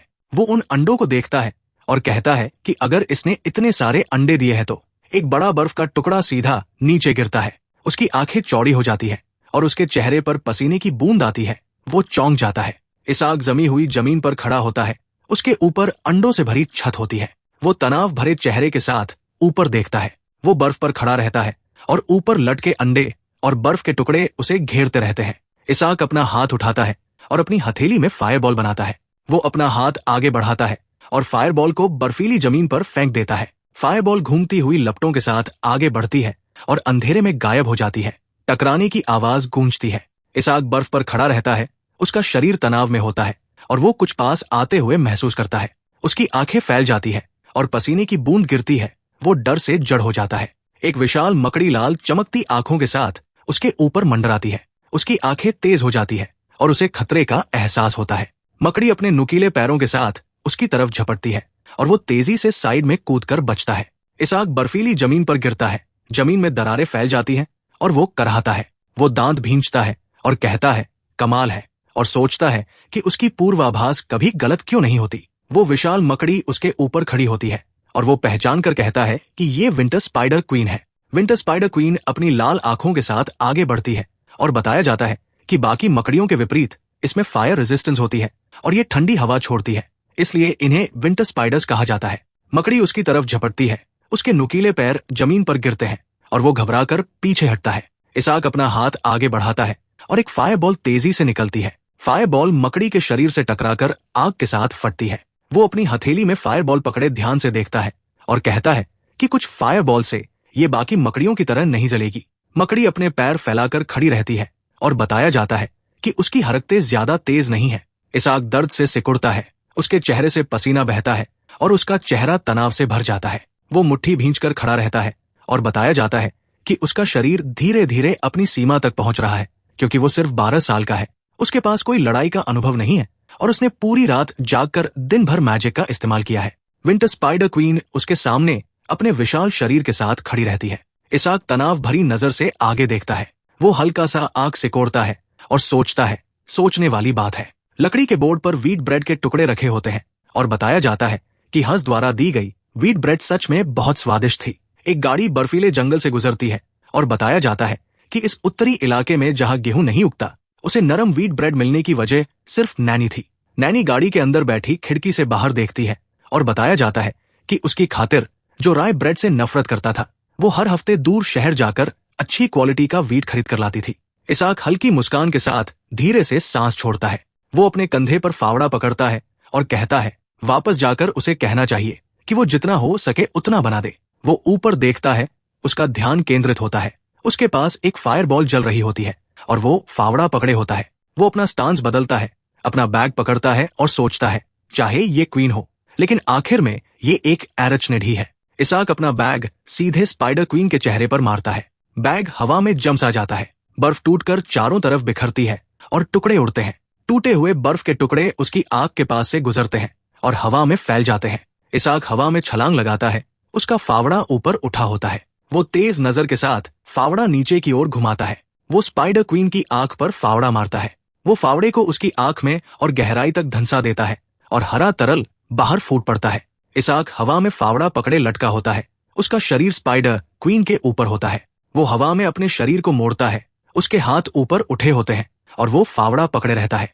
इसाक क्वीन के विशाल शरीर पर फिसलता हुआ नीचे आता है और पीछे हटता है। उसका हाथ उसके पैर को कसकर पकड़ लेता है। स्पाइडर क्वीन हवा में उछलती है और जमीन पर गिरती है। इसाक दांत भींचकर उसके पैर को पकड़ता है और चिल्लाता है, उसे ये सहना ही होगा। इसाक नीचे आती हुई स्पाइडर क्वीन के नीचे फिसल जाता है और उसका पैर पकड़ लेता है। वो मानता है कि उसकी एक्यूरेसी इतनी नहीं है कि उसे सही से मार सके और वो तेजी से फायरबॉल कास्ट भी नहीं कर सकता, और अगर वार लग भी जाए तो फायर रेजिस्टेंस वाले इस क्रीचर को घातक नुकसान नहीं दे पाएगा। वो अपना हाथ उठाता है और उसकी हथेली के ऊपर एक जलती हुई फायरबॉल बनती है। वो लॉन्ग रेंज अटैक्स को छोड़ने का फैसला कर लेता है। वो फायरबॉल को ऊपर पकड़े रहता है और उसमें आग घूमती रहती है। वो कहता है कि ये पहले वाली फायरबॉल से अलग है और कमांड देता है जनरेट और कॉम्प्रेस। उसके हाथ में एक घना नीला गोला तेजी से घूमने लगता है और एनर्जी की धाराएं उसमें कसती जाती है। वो चिल्लाकर कहता है कि इसे और कॉम्प्रेस करो। वो दांत भींचकर आगे घूरता है और अपने हाथ में चमकता नीला गोला पकड़े रहता है। इसाक उस कंप्रेस्ड एनर्जी को आगे धकेल देता है और वो स्पाइडर क्वीन से टकराती है। वो चिल्लाता है, अब मर जाओ। स्पाइडर क्वीन का शरीर मोटी बर्फ की परत से जम जाता है और उसके खोल पर दरारें फैलने लगती है। वो तनाव भरे चेहरे और माथे पर पसीने की बूंद के साथ जमी हुई स्पाइडर क्वीन को देखता रहता है। स्पाइडर क्वीन के शरीर के चारों तरफ नीली आग जलने लगती है और उसका मुंह खुला रह जाता है। स्पाइडर क्वीन जमीन पर जोर से गिरती है और उसके चारों तरफ नीली आग फैल जाती है। नीली आग उसके पूरे शरीर को ढक लेती है और वो झटकों के साथ तड़पने लगती है। इसाक पीछे की तरफ लड़खड़ाता है और उसका हाथ अभी भी उस क्रीचर के अंदर फंसा होता है। वो सोचता है कि उसे इसे बाहर खींचना होगा, लेकिन वो बहुत ज्यादा हिल रहा है और वो ऐसा नहीं कर पा रहा। वो जोर लगाकर अपना हाथ उस क्रीचर से बाहर खींच लेता है और उसके हाथ पर खून छिटक जाता है। वो पीछे गिरता है और कहता है, निकल गया। स्पाइडर क्वीन का टूटा हुआ शरीर इधर उधर बिखरा पड़ा होता है और उस पर नीली आग जल रही होती है। इसाक पीछे गिरता है और एक पत्थर से टकरा जाता है। इसाक जमीन पर गिरकर ढेर हो जाता है और उसके पीछे नीली आग धीरे धीरे बुझने लगती है। स्पाइडर के नुकीले पैरों के बीच जमीन पर एक चमकता क्रिस्टल पड़ा होता है और उसके चारों तरफ नीली आग जल रही होती है। वो क्रिस्टल नीली आग के बीच रखा होता है और ठंडी रोशनी के साथ चमकता है। वो होश में आते हुए ऊपर देखता है जहां अंधेरा सीलिंग दिखाई देता है और वो बड़बड़ाता है, मैं कहाँ हूं? एक मंद रोशनी वाले कमरे में एक आदमी और एक औरत आमने सामने खड़े होकर धीरे धीरे बात कर रहे होते हैं कि क्या यंग मास्टर एस्टेट छोड़कर चला गया। और इसाक उस आवाज को नैनी और हस के रूप में पहचान लेता है। हस साइड में देखते हुए चिंतित होकर कहता है कि यंग मास्टर अबैंडन्ड माइन में गया था। नैनी अपने चेहरे को छूते हुए चिंता में बताती है कि एक लोकल हंटर उसे वहां तक ले गया था, लेकिन उसके बाद वो अकेले ही हंटिंग करता रहा, इसलिए उसे भी सही से नहीं पता। इसाक को याद आता है कि उसने विंटर स्पाइडर क्वीन को हराया था और सिर पर चोट लगने के बाद वो बेहोश हो गया था। वो खुद को केव के बाहर दिन की रोशनी की तरफ खड़ा देखता है और याद करता है कि होश आने के बाद वो मुश्किल से गांव तक पहुंच पाया। वो पीछे से आगे देखता है जहां हंस गांव के प्रवेश पर खड़ा होता है और उसे याद आता है कि वो वही उससे मिला था। वो बेहोशी की हालत में हंस के सीने से टिक जाता है और वो उसे संभाल कर पकड़े रहता है और बताया जाता है कि वो बस सो गया था। इसाक बिस्तर पर लेटा होता है, उसके गाल पर बैंडेज लगा होता है और वो धीरे धीरे आंखें खोलता है। बताया जाता है कि हिंडर पूरी तरह ठीक हो चुका है। हंस उसके सीने पर हाथ रखकर हल्की मुस्कान देता है और कहता है कि यंग मास्टर हमेशा ऐसा ही रहा है और मना एक्सप्लोजन के बाद भी उसका अच्छा दिल वैसा ही है। इसाक कंबल के नीचे चुपचाप लेटा रहता है और उसका चेहरा हल्का लाल होता है। वो बिस्तर पर उठकर बैठता है और हंस को बुलाता है। हंस और नैनी दोनों उसकी तरफ देखते हैं और कहते हैं कि यंग मास्टर जाग गया है। इसाक बिस्तर पर सीधा बैठकर उनसे पूछता है कि वो कितनी देर सोया रहा और वो बताते हैं कि वो करीब आधा दिन सोया था और पूछते हैं कि क्या वो ठीक है, जिस पर वो जवाब देता है कि वो ठीक है और सहने लायक है। नैनी हैरानी से आगे झुककर पूछती है कि सहने लायक से उसका क्या मतलब है और वो इतनी खतरनाक जगह पर अकेले क्यों गया। वो शांत चेहरे के साथ बिस्तर पर बैठकर कहता है कि वो पास की जड़ी बूटियां इकट्ठा करते समय गिर गया था और मन ही मन सोचता है कि अगर वो उन्हें बताएं कि उसने मॉन्स्टर को मारा है तो वो उसे बेकार की बात समझेंगे। हिंडर बिस्तर पर लेटा धीरे धीरे सांस ले रहा होता है और वो पूछता है कि हिंडर कैसा है। नैनी जवाब देती है कि उन जड़ी बूटियों की वजह से वो काफी बेहतर हो गया है। इसाक हल्की मुस्कान देता है और कहता है कि ये राहत की बात है और बताया जाता है कि मना पॉइजनिंग को भी छुपाकर रखना बेहतर है। दो आदमी लैंटर्न पकड़े गुफा में चलते हैं और मरे हुए विंटर स्पाइडर्स को देखते हैं। बताया जाता है कि अगर ये बात ऊपर तक पहुंची तो स्कॉलर्स को बुलाया जाएगा और अगर लाशें मिल गई तो बड़ी परेशानी हो जाएगी। वो हल्का सा सिर घुमाकर तनाव में आता है। तभी नैनी पूछती है कि उसे जड़ी बूटियों के बारे में कैसे पता चला और वो जवाब देता है कि उसने कहीं किताब में पढ़ा था। हंस पसीने की बूंद के साथ चिंतित होकर कहता है कि इस बात को यही छोड़ देना चाहिए और अब चलने का समय है। वो ये भी बताता है कि बाहर बर्फ गिर रही है। इसाक बिस्तर के किनारे बैठकर उसे देखता है और कहता है कि अगर ये बात फैल गई कि वो एस्टेट से बाहर गया था तो उसके लिए अच्छा नहीं होगा। नैनी एक टोकरी लेकर आगे बढ़ती है और हंस लड़के को संभाल कर खड़ा करता है। वो कहती है कि ये भी साथ ले ले। टोकरी में चमकते लाल एप्पल्स भरे होते हैं और बताया जाता है कि गांव वालों ने अपनी कृतज्ञता दिखाने के लिए ये देने को कहा है। इसाक अपने हाथ में एक एप्पल पकड़कर उसे शांत भाव से देखता है। टेबल पर पानी से भरा बेसिन और एक बॉल रखा होता है। इसाक कहता है कि नैनी को एक और हफ्ते की छुट्टी ले लेनी चाहिए और पूछता है कि क्या हिंड के पूरी तरह ठीक होने के बाद काम करना आसान नहीं होगा। नैनी एप्पल्स की टोकरी पकड़कर चिंतित चेहरा बनाती है और कहती है कि क्या ये ठीक रहेगा, और हेड बटलर बस यूं ही चुप नहीं बैठेगा। इसाक अपने हाथ में पकड़े एप्पल को उठाता है और तेज आवाज में कहता है कि किसने कहा कि वो बस आराम कर सकती है, और उसे इनसे जैम बनाने को कहता है। नैनी टोकरी पकड़कर इसाक की तरफ देखती है, हैरानी से पूछती है, एप्पल जैम? और वो एप्पल का एक कौर लेते हुए कहता है, हाँ, जब तुम काम पर वापस आओगी तो व्हीट ब्रेड के साथ खाएंगे। नैनी उसे चौंके हुए भाव से देखती रह जाती है। उसका चेहरा धीरे धीरे नरम पड़ता है और वो उसे हल्की मुस्कान के साथ देखती है। इसाक एप्पल पकड़े हल्की मुस्कान देता है और वो सुझाव देती है कि एप्पल पाई बनाना कैसा रहेगा। रात में घर पर बर्फ गिरती है और इसाक कहता है, ठीक है, ये भी अच्छा है। सुबह साफ आसमान में तेज धूप चमकती है। ऊपर से एक बड़ा कोर्टयार्ड दिखाया जाता है जिसमें एक आकृति दौड़ती हुई नजर आती है। इसाक आगे दौड़ता है और उसके चेहरे पर पसीना दिखाई देता है। वो जमीन पर जोर से पैर मारकर कोर्टयार्ड में तेजी से दौड़ता है और बताया जाता है कि एक हफ्ता बीत चुका है।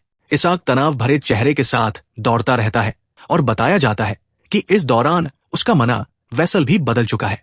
एक चमकता हुआ डायग्राम दिखाई देता है और बताया जाता है कि उसके 3 मना सर्किट्स में एक और जुड़ गया है, जिससे कुल 4 हो गए हैं। इसाक भारी पसीने के साथ दौड़ता है और बताया जाता है कि उसका मना वेसल अब और स्थिर हो गया है और अब वो एक साथ 4 स्पेल्स इस्तेमाल कर सकता है। वो सोचता है कि विंटर स्पाइडर से लड़ाई और खुद को लिमिट तक धकेलने से इसमें मदद मिली होगी। वो पूरी ताकत से आगे दौड़ता है और जमीन से उछलता है। वो सोचता है कि रोज लगातार दौड़ने से भी इसमें योगदान मिला होगा। इसाक आंखें बंद करके स्थिर खड़ा होता है और उसके सिर के ऊपर एक चमकता हुआ ब्रेन दिखाई देता है। बताया जाता है कि मैजिक इस्तेमाल करने के लिए समझ, कैलकुलेशन और इंट्यूशन की जरूरत होती है और ये काफी मेंटल पावर खर्च करता है, और जब शरीर टूटता है तो दिमाग भी टूटता है, इसलिए मेंटल पावर के लिए फिजिकल स्टैमिना जरूरी है। इसाक पूरी गति से दौड़ता है और उसके चेहरे पर तनाव होता है। बताया जाता है कि अबैंडन्ड माइन में वो इतनी जल्दी लिमिट पर इसलिए पहुंच गया था क्योंकि उसका ये जवान शरीर अभी ट्रेन नहीं था। एक याद सामने आती है जिसमें लुकास लकड़ी की तलवार पकड़कर इसाक के सामने खड़ा होता है और बताया जाता है कि अपने पिछले जीवन में लुकास ने उसकी स्टैमिना ट्रेन की थी। लुकास लकड़ी की तलवार पकड़े गर्मजोशी से मुस्कुराता है। इसाक दौड़ते हुए अपनी मुट्ठी कसकर बंद कर लेता है। एक आदमी दरवाजे के पास खड़ा होकर आवाज लगाता है, यंग मास्टर।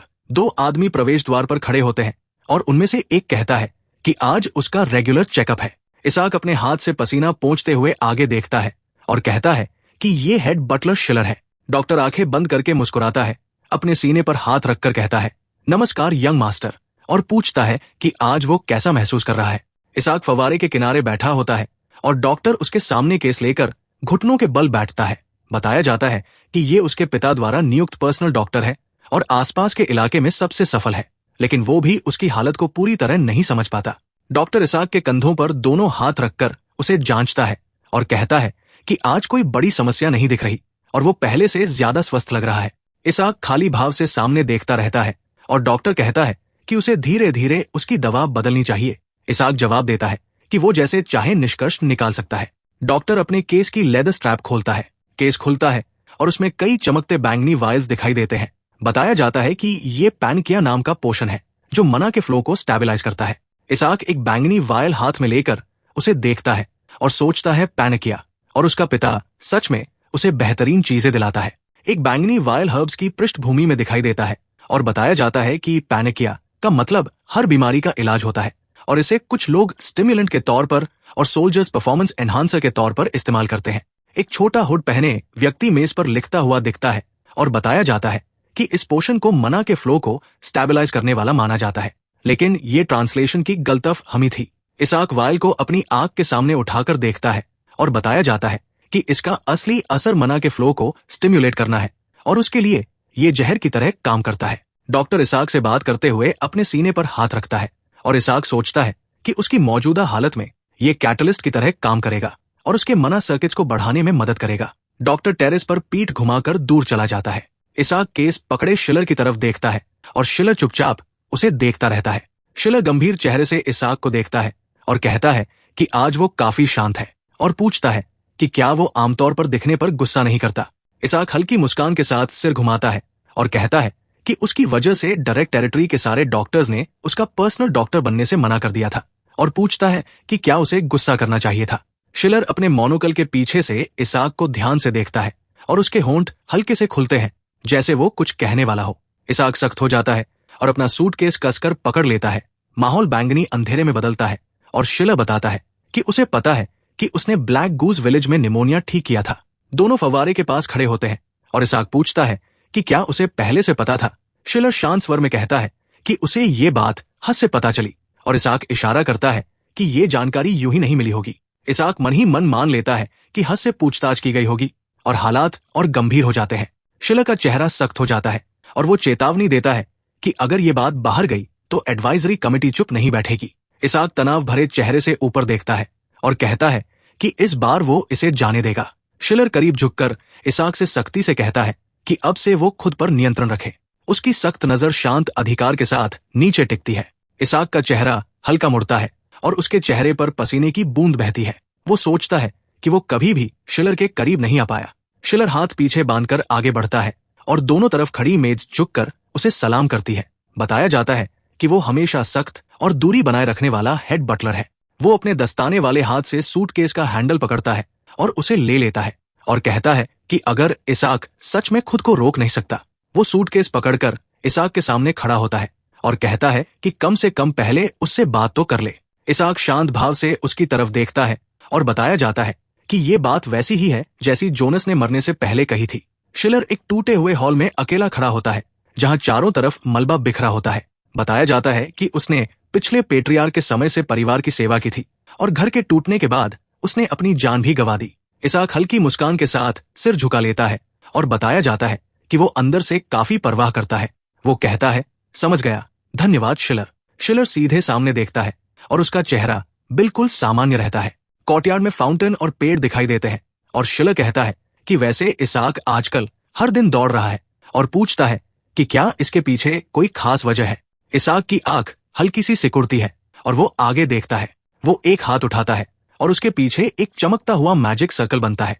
वो कहता है कि इतिहास में जितने भी मेजर्स 5th क्लास या उससे ऊपर पहुंचे हैं, उन्होंने अपने शरीर को ट्रेन किया है, और अगर शरीर मना को चैनल करता है तो उसका फिट होना भी जरूरी है। शिलर की नजर तेज हो जाती है और वो आगे देखता है। उसका दस्ताने वाला हाथ कागज पर पेन चलाता है और वो लिखता है। वो मोमबत्ती की रोशनी में अपनी डेस्क पर बैठा लिख रहा होता है और बताया जाता है कि एल्डेस्ट यंग मास्टर ने ब्लैक गूस विलेज के बच्चों को पूरी तरह ठीक कर दिया है और वेरिफिकेशन प्रोसेस भी पूरा हो चुका है। शिलर स्थिर चेहरे के साथ लिखता रहता है और बताया जाता है कि उसकी कॉन्स्टिट्यूशन की वजह से फ्यूचर में यंग मास्टर के लिए मैजिक इस्तेमाल करना मुश्किल होगा, लेकिन स्कॉलर या एल्केमिस्ट का रास्ता उसके लिए सही हो सकता है। वो शांत चेहरे के साथ आगे देखता है और कहता है कि इससे उसके एक्सीलेंसी की चिंता भी कुछ कम हो जाएगी। एक अंधेरे हॉलवे में बंद दरवाजा दिखाई देता है। तभी कोई नॉक करता है और वो कहता है, अंदर आओ। एक मेड धीरे से दरवाजा खोलती है और घबराए हुए भाव के साथ अंदर झांकती है। वो कहती है, माफ कीजिएगा सर। शिलर सख्त चेहरे के साथ सामने देखता है और कहता है, रोजा, फिर से तुम। रोजा हाथ जोड़कर अंदर आती है और कहती है, माफ कीजिए हेड बटलर। वो उसके डेस्क के सामने कांपते हाथों के साथ खड़ी होती है और कहती है कि मेज लगातार गायब हो रही है और वापस नहीं आ रही, और उसे क्लारा के बारे में तो नहीं पता, लेकिन अनेट ने 3 साल में एक भी दिन छुट्टी नहीं ली थी। वो कांपते हुए चेहरे के साथ कहती है कि उसे पूरा यकीन है।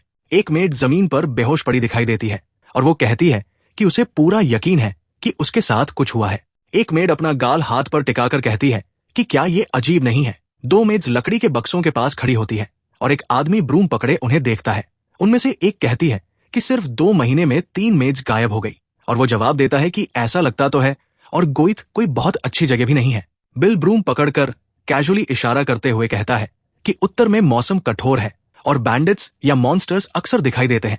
मेड उसकी तरफ इशारा करके पूछती है कि क्या वो भी भाग जाएगा, और बिल कहता है कि वो बस कह रहा है। मेड गंभीर चेहरे के साथ आगे झुककर कहती है कि कम से कम अनेट ऐसी नहीं है जो बिना बताए गायब हो जाए, और वो अपने पिता की दवा के लिए मेहनत करती थी। बिल ब्रूम पकड़कर हल्की मुस्कान देता है और कहता है कि शायद वो अपने बीमार पिता की देखभाल करते करते थक गई होगी। दोनों मेज गुस्से में आगे झुकती है और रोजा चिल्लाती है, अपनी जुबान संभालो बिल, और वो कहता है कि शायद वो किसी के साथ भाग गई हो जिसे वो पसंद करती थी। बिल हल्का सा हाथ फैलाकर कहता है कि वो बस मजाक कर रहा है और उसके पास अपनी एक थ्योरी है। वो उन्हें बस सुनने को कहता है लेकिन मेड जवाब देती है कि उसे कोई दिलचस्पी नहीं है। वो एक उंगली उठाकर हल्की मुस्कान के साथ कहता है कि अगर उससे पूछा जाए। एक खोपड़ी चमकते बैंगनी मैजिक सर्कल के सामने तैरती दिखाई देती है और वो कहता है कि कहीं ये डार्क मैजिक तो नहीं। आसमान के नीचे एक कैसल टावर दिखाई देता है और कोई दोहराता है डार्क मैजिक और कहता है कि ये मेजिस का परिवार है। इसाक बिस्तर पर कंबल के नीचे लेटा होता है और शिलर उसके पास खड़ा होता है। बताया जाता है कि यंग मास्टर की हालत अच्छी नहीं है और अगर वो घर का मालिक होता तो क्या वो किसी भी कीमत पर मैजिक इस्तेमाल नहीं करना चाहता।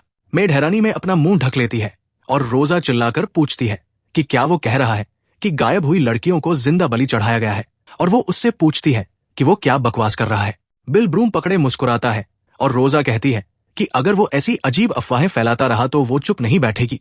वो पूछता है कि वो क्या करेगी और कहता है कि वो सही भी हो सकता है। रोजा गुस्से में मुट्ठी भींचकर आगे बढ़ती है और कहती है कि मास्टर ऐसा इंसान नहीं है और उसने उसके जैसे अपराधी को भी अपनाया है। एक आकृति घास पर चलते हुए उनकी तरफ आती है और रोजा चिल्लाती है कि वो हद पार कर रहा है। तभी एक आवाज आती है, काफी दिलचस्प कहानी है। बिल चौंक कर तेजी से सिर घुमाता है। इसाक हाथ बांधकर हल्की मुस्कान के साथ खड़ा होता है और पूछता है, क्यों न तुम मुझे ये सब थोड़ा विस्तार से बताओ। बिल के मुंह का क्लोज दिखता है और उसके चेहरे पर पसीने की बूंद होती है। वो कहता है कि ये 2 महीने पहले की बात है। उसकी नजरें तेज हो जाती है और आंखें सिकुड़ जाती है। एक मेड खुले दरवाजे से अंदर आते हुए कहती है कि सबसे पहले मेड हिल्डे गायब हुई। एक मेड चमकती रोशनी के सामने खड़ी दिखाई देती है और वो कहता है कि फिर कुछ हफ्तों बाद क्लारा भी गायब हो गई। चोटी वाली मेड पीछे से दिखाई देती है और वो कहता है कि आखिर में इस वीकेंड एनेट मास पर जाने के बाद वापस नहीं आई। बिल हाथ पीछे बांधकर इसाक के सामने खड़ा होता है और इसाक उसके सामने बैठा पूछता है कि कोई अंदाजा है क्यों। इसाक तेज नजर से आगे देखता है और बिल सख्त हो जाता है। वो सोचता है कि एक बच्चे की नजर इतनी डरावनी कैसे हो सकती है। बिल असहज होकर हिलता है और तनाव भरे चेहरे के साथ कहता है कि उसे सच में नहीं पता। इसाक शांति से अपनी डेस्क पर बैठा कहता है कि वो ईमानदारी से बता सकता है, वो उसे सजा नहीं देगा। बिल पूछता है, क्या सच में? और वो कहता है, हाँ। बिल पसीने से भीगा सख्त खड़ा रहता है और इसाक चुपचाप उसे घूरता है। वो पूछता है कि क्या उसने सोचा था कि ये सब उसकी वजह से हुआ। बिल घबराई मुस्कान के साथ गर्दन के पीछे हाथ रखता है और कहता है कि क्या ये साफ नहीं है। हंस चोटों के साथ उसके कपड़े पकड़े दिखाई देता है और बिल कहता है कि हंस को देखो, वो उसके सबसे करीब काम करता है फिर भी हमेशा घायल रहता है। बिल सिर टेढ़ा करके घमंडी मुस्कान देता है और कहता है कि वो आदमी हमेशा दर्द की शिकायत करता रहता है और उसे पक्का तो नहीं पता, लेकिन जो शांति से नहीं मरेगा। वो सिर झुकाकर पसीना बहाता है जबकि इसाक गुस्से में डेस्क पर बैठा होता है और बिल अपनी बात पूरी करता है कि शायद वो खुद होगा और मन ही मन सोचता है कि उसे ये नहीं कहना चाहिए था। इसाक हल्का सा आगे झुकता है और कहता है, बिल। बिल चौड़ी आंखों और बहते पसीने के साथ पीछे हटता है और चिल्लाता है, मुझे छोड़ दीजिए। वो हाथ आगे बढ़ाकर विनती करता है जबकि इसाक हाथ पर ठुड्डी टिकाकर उसे देखता है और पूछता है, तुम मरना नहीं चाहते? इसाक हल्की मुस्कान के साथ आगे झुकता है और कहता है, तो फिर मेरे लिए काम करो। बिल हैरान चेहरे के साथ अपने हाथ कसकर जोड़ लेता है। शांत रात का आसमान सितारों से भरा होता है और नीचे अंधेरे पत्ते फैले होते हैं। एक नीली आग ऊपर की तरफ उठती है। इसाक एक मंद कमरे में बिस्तर पर बैठा होता है और उसके चारों तरफ नीली आग घूमती रहती है। वो कहता है, रोजा, एनेट। रोजा नीली आग के भीतर दिखाई देती है और दृढ़ नजर से सामने देखती है। एनेट नीली आग के अंदर पीछे से दिखाई देती है और उसकी लंबी चोटी नजर आती है। एक हाथ उठता है और उसकी तर्जनी उंगली ऊपर होती है। इसाक बिस्तर पर बैठकर एक उंगली उठाता है और उसके ऊपर नीली आग जलती है। वो कहता है कि हाँ, यही उनके नाम थे। इसाक की आंख नीली चमकती है और उसके चारों तरफ आग तैरती है। बताया जाता है कि ये सब हंस और नैनी की मौत के बाद हुआ था। 2 मेड्स सिर झुकाए साथ खड़ी होती है और बताया जाता है कि वही दोनों थी जिन्होंने खुद से उसकी सेवा करने की इच्छा जताई थी। टूटे हुए वायल्स जमीन पर बिखरे पड़े होते हैं और बैंगनी लिक्विड फैल चुका होता है। एक खून की बूंद उन टूटे हुए वायल्स के बीच बैंगनी लिक्विड पर गिरती है। इसाक कमरे में खड़ा होकर दरवाजे की तरफ इशारा करता है और दोनों मेड्स उसकी तरफ देखती है। वो कहता है, तुम दोनों बाहर जाओ, मैं अकेला रहना चाहता हूँ। और उनमें से एक कहती है, लेकिन यंग मास्टर, आपका हाथ। रोजा आंखें बंद करके सिहर जाती है जब उस पर चिल्लाया जाता है, क्या मैंने नहीं कहा बाहर जाओ? टूटे हुए वायल्स और फैला हुआ बैंगनी लिक्विड पूरे फर्श पर पड़ा होता है और बताया जाता है कि ये पोशंस बेकार है और इन्हें फिर से लाने की जरूरत नहीं है। रोजा सामने देखते हुए कहती है, लेकिन यंग मास्टर, आपको उम्मीद नहीं छोड़नी चाहिए, सब ठीक हो जाएगा। इसाक का चेहरा अंधेरे में हल्का झुकता है और उसके होंठ खुलते हैं। वो कहता है, उम्मीद। वो लाल रंग की जगह में खड़ा होता है और कहता है कि क्या उन्हें पता भी है कि अपने ही हाथों से किसी अपने को मारने का एहसास कैसा होता है। उसकी खून से सनी मुट्ठी कस जाती है और वो चिल्लाता है, क्या तुम्हें जरा भी अंदाजा है। दोनों मेज तनाव भरे चेहरे के साथ साथ खड़ी होती है। एक कहती है, यंग मास्टर, और दूसरी जवाब देती है, मुझे पता है। एनेट सामने खड़ी होकर हाथ जोड़ती है और कहती है कि उसने भी अपने हाथों से अपने दोस्त की जान ली थी। इसाक तनाव भरे चेहरे के साथ सिर घुमाकर कहता है, तुम्हारे दोस्त। रोजा परेशान चेहरे के साथ कहती है, एनेट। और एनेट कहती है कि तब की बात है। एनेट नीचे देखते हुए पछतावे भरे चेहरे के साथ कहती है कि अगर उसने एक बार पीछे मुड़कर क्लारा को देखा होता और उसका हाथ पकड़ लिया होता तो शायद वो उसे बचा सकती थी। उसका पैर आगे बढ़ता है। एनेट इसाक के सामने खड़ी होकर हाथ नीचे रखती है और कहती है कि वो समझती है कि उसकी स्थिति अलग है यंग मास्टर, लेकिन कोई भी ऐसा काम कर सकता है जो उसने कभी सोचा भी ना हो। इसाक शांत चेहरे और चुप नजर से उसकी तरफ देखता है। एनेट की आंखें हल्की सिकुड़ती है और वो कहती है कि जिंदगी में कम से कम एक बार। इसाक का खून से सना हाथ उसके बगल में लटकता है और एनेट कहती है कि ये किसी के साथ भी हो सकता है। और बताया जाता है कि उस समय एनेट की ये नकारात्मक सोच उसे अजीब तरह का सुकून देती थी। वो नीचे देखता है और गंभीरता से सोचता है कि उसे तब उससे और बात करनी चाहिए थी। वो चौंके हुए चेहरे के साथ बिस्तर पर बैठा होता है और उसके हाथ के पास नीली आग धीरे धीरे गायब हो जाती है। बंद दरवाजे के बाहर से आवाज आती है, यंग मास्टर, मैं बिल हूं। इसाक बिस्तर पर बैठा सामने देखता है, जबकि बिल उसके सामने खड़ा होता है और इसाक पूछता है कि क्या उसने पता लगाया कि मेज कहाँ गई। बिल जवाब देता है कि हाँ, और उसे ज्यादा ढूंढना भी नहीं पड़ा। वो भिखारियों के बीच खड़ा होता है और वे हाथों से इशारे करते हैं। वो कहता है कि उसने रास्तों के पास के भिखारियों से पूछा और उनके बताए हुलिये बिल्कुल मेल खाते हैं। इसाक गंभीर चेहरे के साथ आगे देखता है और पूछता है, तो जवाब क्या है। बिल मुंह खोलकर कहता है कि ये स्लेव ट्रेडर्स का काम है और वो लोगों को दक्षिण में अच्छे जीवन का लालच देकर ले जाते हैं और फिर उन्हें बेच देते हैं। वो एक हाथ से इशारा करते हुए इसाक से कहता है कि अगर उन्हें दक्षिण जाना होता तो खुद भी जा सकते थे और उन्हें दुनिया की समझ नहीं है। अंधेरे आसमान में कण तैरते हैं और बताया जाता है कि दक्षिण तक जाने के लिए ट्रांसपोर्ट चाहिए, रास्ते में बैंडिट से बचाने के लिए मर्सनरीज चाहिए और वहां पहुंचकर फ्रीमैन स्टेटस भी सुनिश्चित करना पड़ता है। 3 जवान लड़कियां सूटकेस लेकर साथ खड़ी होती है और पूछा जाता है कि क्या इतनी कम उम्र की लड़कियां ये सब खुद संभाल सकती है। इसाक ठोड़ी पर हाथ रखकर कहता है कि अब समझ में आया, ये बात सही लगती है। बिल सिर टेढ़ा करके हल्की मुस्कान देता है और कहता है कि बच्चा तो आखिर बच्चा ही होता है और उसे असली दुनिया की समझ नहीं है। उसकी नजर हल्की बदलती है और वो सोचता है कि कहीं ये वैसा तो नहीं। इसाक बिस्तर पर बैठा उसकी तरफ देखता है, जबकि बिल कहता है कि उन भिखारियों से बात करवाने में उसे थोड़ा पैसा खर्च करना पड़ा। बिल मुस्कुराते हुए उंगलियों से गोल बनाता है और कहता है कि उसने इसाक के दिए सारे पैसे खर्च कर दिए, पूरे 20 सिल्वर कॉइन्स। इसाक गंभीर चेहरे के साथ सिर घुमाता है और कहता है कि ये तो आधे साल की मजदूरी के बराबर है। बिल हंसते हुए कहता है कि सब बहुत सतर्क थे। इसाक की आंखें हल्की सिकुड़ती है और वो सोच में पड़ जाता है। बिल लाल गालों और जुड़े हाथों के साथ हंसता है। इसाक कहता है कि पैसे मायने नहीं रखते और उसे बस उन्हें जल्दी ढूंढना है। बिल जवाब देता है, अरे आप तो बड़े दिल वाले हैं। डेस्क पर एक कागज रखा होता है और वो पूछता है कि क्या उसे कुछ और करना है। जवाब आता है कि हाँ। इसाक हाथ जोड़कर शांत मुस्कान के साथ बैठा होता है और कहता है कि इस काम के लिए उसे अच्छी तरह रिवॉर्ड मिलेगा और पूछता है कि क्या वो इसे आजमाना चाहता है। बिल चौड़ी मुस्कान के साथ मुट्ठी कसता है और कहता है, बिल्कुल, और मन ही मन सोचता है कि उसे एक आसान शिकार मिल गया है। एक कार्टून डक सोने का अंडा पकड़े दिखाई देता है और वो सोचता है कि जैसा उसने सोचा था, जिंदगी में आगे बढ़ने के लिए बस चालाक जुबान चाहिए और अगर वो इस बच्चे को सही से इस्तेमाल करे तो आगे अच्छा पैसा कमाएगा। बस एक कमी है कि ये एक टिकिंग टाइम बॉम्ब है। वो हाथ फैलाकर खुश चेहरे के साथ इसाक की तरफ देखता है और कहता है कि बड़ा पैसा कमाने के लिए थोड़ा रिस्क लेना ही पड़ता है। वो चमकते इफेक्ट्स के साथ जोर से हंसता है और कहता है कि जिंदगी हाई रिस्क हाई रिटर्न पर चलती है। दृश्य बदलता है और बिल अंधेरी कोठरी में लोहे की सलाखों के पीछे बिना शर्ट के खड़ा होता है और दोनों हाथों से उन्हें पकड़ता है। पत्थर के फर्श पर जालों के बीच एक खोपड़ी और बिखरी हुई हड्डियां पड़ी होती है और पास में एक शरीर का निचला हिस्सा हल्का सा हिलता है। वो दोनों हाथों से सलाखों को पकड़कर पसीने में भीगा चिल्लाता है कि ये सब ऐसा कैसे हो गया। वो सलाखों को कसकर पकड़ते हुए पीछे देखता है और हकलाते हुए पूछता है कि वो ऐसी जगह पर क्यों है, जबकि इसाक उसके पीछे खड़ा चमकता हुआ नीला क्रिस्टल पकड़े रहता है।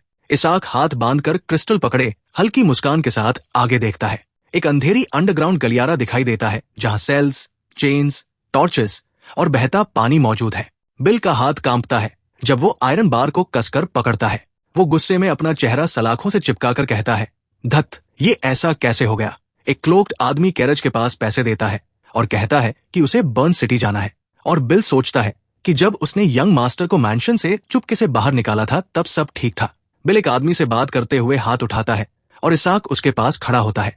वो बताता है कि उस ब्रोकर को ढूंढना आसान था जिसने मेज को ले गया था।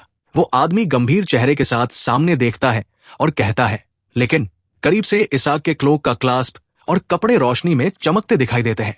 इसाक शांत आंखों से आगे देखता है और रोशनी उस पर पड़ती है। वो आदमी आंखें सिकोड़कर मुस्कुराता है और बिल कहता है कि अब उसे समझ आ गया कि यंग मास्टर ह्यूमन ट्रैफिकर्स के लिए टारगेट क्यों बना। बिल गुस्से में आयरन बार्स को कसकर पकड़ता है और चिल्लाता है कि लेकिन वो यहाँ कैसे आ गया। वो मुड़कर पीछे देखता है और गुस्से में कहता है कि और ऊपर से ये यंग मास्टर। इसाक नीला क्रिस्टल पकड़े खड़ा होता है और सोचता है कि ये उसके पढ़े हुए से अलग है और शायद उसे मना को और कॉन्डेंस करना पड़े। जबकि बिल चिल्लाता है कि उन्होंने लड़के के एक बाल को भी नहीं छुआ क्योंकि वो टॉप क्वालिटी माल है और उसे उसके अंडरवियर के अलावा सब कुछ उतार दिया गया है। बिल एक हाथ इसाक की तरफ बढ़ाकर आगे आता है और चिल्लाता है कि अब वो क्या करेंगे और अगर वो यहाँ तक आए हैं तो उसके पास कोई प्लान जरूर होगा।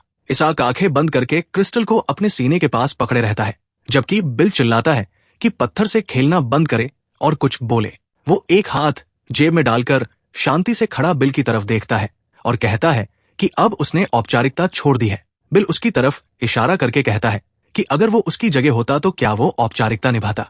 बिल गुस्से में सामने देखता है और इसाक कहता है कि वो एनेट और बाकी मेज को ढूंढने जा रहा है। बिल कहता है कि ये तो तय है।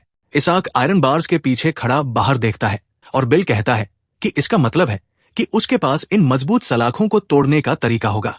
वो ध्यान से अपना हाथ आगे बढ़ाता है और उसकी उंगलियां आगे की तरफ जाती है। बिल चौंक कर सिर घुमा देता है। दोनों नीचे देखते खड़े होते हैं और उनके सामने टूटी हुई आयरन बार्स जमीन पर बिखरी होती है। बिल चौड़ी आंखों के साथ सिर पीछे खींचता है और उसके चेहरे पर पसीना बहता है। इसाक हल्का सा सिर घुमाता है और बिल घबराकर कहता है, यंग मास्टर। बिल जबरदस्ती मुस्कान के साथ हाथ जोड़ता है और कहता है कि वो उसे पीछे नहीं छोड़ेगा। इसाक जवाब देता है कि क्या वो उसे जानता भी है। बिल कहता है कि ऐसा मत करो। कॉरिडोर में दो गार्ड्स बात करते हैं और एक पूछता है कि ये आवाज क्या थी और कहता है कि चलकर देखते हैं। बताया जाता है कि ये जगह एक भूल भुलैया जैसी है जहां कोई आसानी से खो सकता है और बैंडिट से घिर सकता है। बिल टूटी सलाखों के पीछे खड़ा रहता है और इसाक कहता है कि क्या उसे लगता है कि वो इतना भी नहीं संभाल सकता। वो कहता है कि वो एनेट और बाकी को ढूंढने जा रहा है और उसे शुभकामनाएं देता है कि वो खुद बाहर निकल जाए। बिल अचानक घबरा जाता है और चिल्लाता है, रुको यंग मास्टर। इसाक हल्के हैरान चेहरे के साथ पीछे मुड़कर देखता है। बिल जमीन पर दोनों हाथ टिकाकर नीचे गिर जाता है। वो घुटनों के बल बैठकर दोनों हाथ जमीन पर रखता है और बेबस होकर चिल्लाता है, मुझे बचा लीजिए, मैं कुछ भी करूंगा। एक जूता फर्श पर आगे बढ़ता है। इसाक शांत चेहरे के साथ नीचे देखता है। वो अपनी नीली आंख हल्की सिकोड़कर कहता है, तुम जानते हो बिल। बिल जमीन पर घुटनों के बल तनाव में बैठा होता है और बताया जाता है कि उसने उसे पहले भी ऐसे ही देखा है। अतीत में बिल हाथ पीछे बंधे घुटनों के बल बैठा ऊपर देखता है और चिल्लाता है, मुझे छोड़ दीजिए मास्टर। एक बर्फीले जंगल में बिल जमीन पर बंधा काउंट गोइत के सामने घुटनों के बल बैठा होता है और कहता है कि वो सच में पागल हो गया था और मास्टर की कृपा के बाद भी उसे ऐसा नहीं करना चाहिए था। काउंट गोइत सख्त चेहरे के साथ उसे देखता है और कहता है कि बिल पहले एक बैंडिट था और जब गोइत बैंडिट्स को काबू कर रहा था तब वो अपने संगठन की जानकारी देकर बच गया था। एक तलवार बर्फ की तरफ झुकी दिखाई देती है और बताया जाता है कि इस बार उसने हाउस गोइत के साथ धोखा किया। बिल आंसुओं के साथ ऊपर देखता है और काउंट गोइत कहता है कि अब वो उस पर भरोसा नहीं कर सकता। बिल कांपते हुए आगे झुकता है और कहता है, मास्टर इस बार छोड़ दीजिए। जबकि दूर से दो लोग देख रहे होते हैं और एक कहता है कि अब काफी हो गया। बिल डर के मारे कांपता है और रोते हुए कहता है कि उसने जो गोइत के सीक्रेट बुक्स को एक क्रिमिनल ऑर्गेनाइजेशन को बेचने की कोशिश की थी, क्या उसे हल्के में लिया जाएगा। वो रोते हुए कहता है कि वो दोबारा कभी धोखा नहीं देगा। काउंट गोइत खून लगी तलवार पकड़े बिल के गिरे हुए शरीर के ऊपर खड़ा होता है। इसाक शांत चेहरे के साथ आगे देखता है और काउंट गोइत कहता है कि अगर वो कम लालची होता तो काफी काम का साबित हो सकता था। वो चुप खड़ा रहता है और बताया जाता है कि उसे वो दिन आज भी साफ याद है और बिल जो पहले बैंडिट था और अंडरग्राउंड इकोनॉमी को जानता था, उसी ने अपनी जानकारी से मेज का पता लगाया था। उसकी आंख हल्की सिकुड़ती है और बताया जाता है कि अगर उसकी याद सही है, बिल एक आदमी को किताब देता है और पास में एक मेड घुटनों के बल बैठी होती है। बताया जाता है कि वही क्रिमिनल ऑर्गेनाइजेशन जिसने पहले उससे डील की थी, अब मेज को भी उठा रही है। लाल आसमान के नीचे शहर का दृश्य दिखाई देता है और बताया जाता है कि जो लोग ह्यूमन ट्रैफिकिंग से ताकत बढ़ाते हैं, वो गोइथ में फफूंदी की तरह फैल गए हैं और लोगों को परेशान कर रहे हैं। बिल घबराए चेहरे और पसीने के साथ घुटनों के बल बैठा होता है और बताया जाता है कि परिवार के लिए जो भी खतरा हो, उसे पहले ही खत्म करना जरूरी है। इसाक एक सील्ड स्क्रॉल निकालता है और कहता है कि उसने कहा था कि वो कुछ भी करेगा। बिल घबराकर सामने खड़े इसाक की तरफ देखता है और वो कहता है कि फिर एक काम है जो उसे पहले करना होगा। पत्थर की छत से जालों से ढका एक लैंटर्न लटक रहा होता है और उसकी हल्की रोशनी टिमटिमा रही होती है। पत्थर के कमरे में लकड़ी की मेज पर बैठे एक आदमी के सामने 3 आदमी सख्त खड़े होते हैं। वो आदमी प्लेट में रखे मांस के ऊपर फोक और नाइफ पकड़े सिर झुकाकर कहता है कि पिता आज भी कुछ नहीं खा रहे। वो मांस का एक टुकड़ा काटकर खाता है और उससे रस टपकता है। तीनों आदमी तनाव में पसीना बहाते हैं। एक अपना मुंह ढक लेता है और आवाज आती है, कुछ तो खाइए, वो हर दिन और कमजोर होता जा रहा है, हम उसके साथ क्या करेंगे। वो आदमी फोक पकड़े सिर उठाता है और कहता है, वो अंदर ही है ना। लकड़ी के डंडे पर टंगी खोपड़ी कुर्सी के पास रखी होती है और आवाज कहती है कि थोड़ा और इंतजार करें, जब वो ब्लैक मैजिक में सफल हो जाएगा तो वो फिर मिल पाएंगे। वो आदमी हल्की नाराजगी के साथ साइड में देखता है और कहता है, तुम जवाब नहीं दे रहे। लकड़ी के डंडे पर टंगी खोपड़ी खाली आंखों से सामने देखती है और आवाज पूछती है कि क्या उसकी आत्मा की ताकत कम हो गई है। एक आदमी चौंक कर हल्का इशारा करता है और आवाज पूछती है कि उसका नहाने का पानी कहाँ है। वो जवाब देता है कि अभी जो बचे हैं वो सिर्फ मर्चेंट्स को बेचने वाला मर्चेंडाइज है। एक हाथ जोर से उसके चेहरे पर लगता है। वो आदमी मजबूती से खड़ा होकर दूसरे आदमी को सिर से पकड़कर हवा में उठा लेता है। उसके चेहरे पर खून बह रहा होता है और वो सामने घूरता है। 2 आदमी पसीने में डूबे हैरानी से उसे देखते हैं और आवाज कहती है कि ये नहाने के पानी के लिए काफी होगा। वो ठंडी नजर से हल्का सिर घुमाता है और कहता है कि वो इंतजार करेगा। दूसरी आवाज घबराकर कहती है कि अभी तैयार किया जाएगा।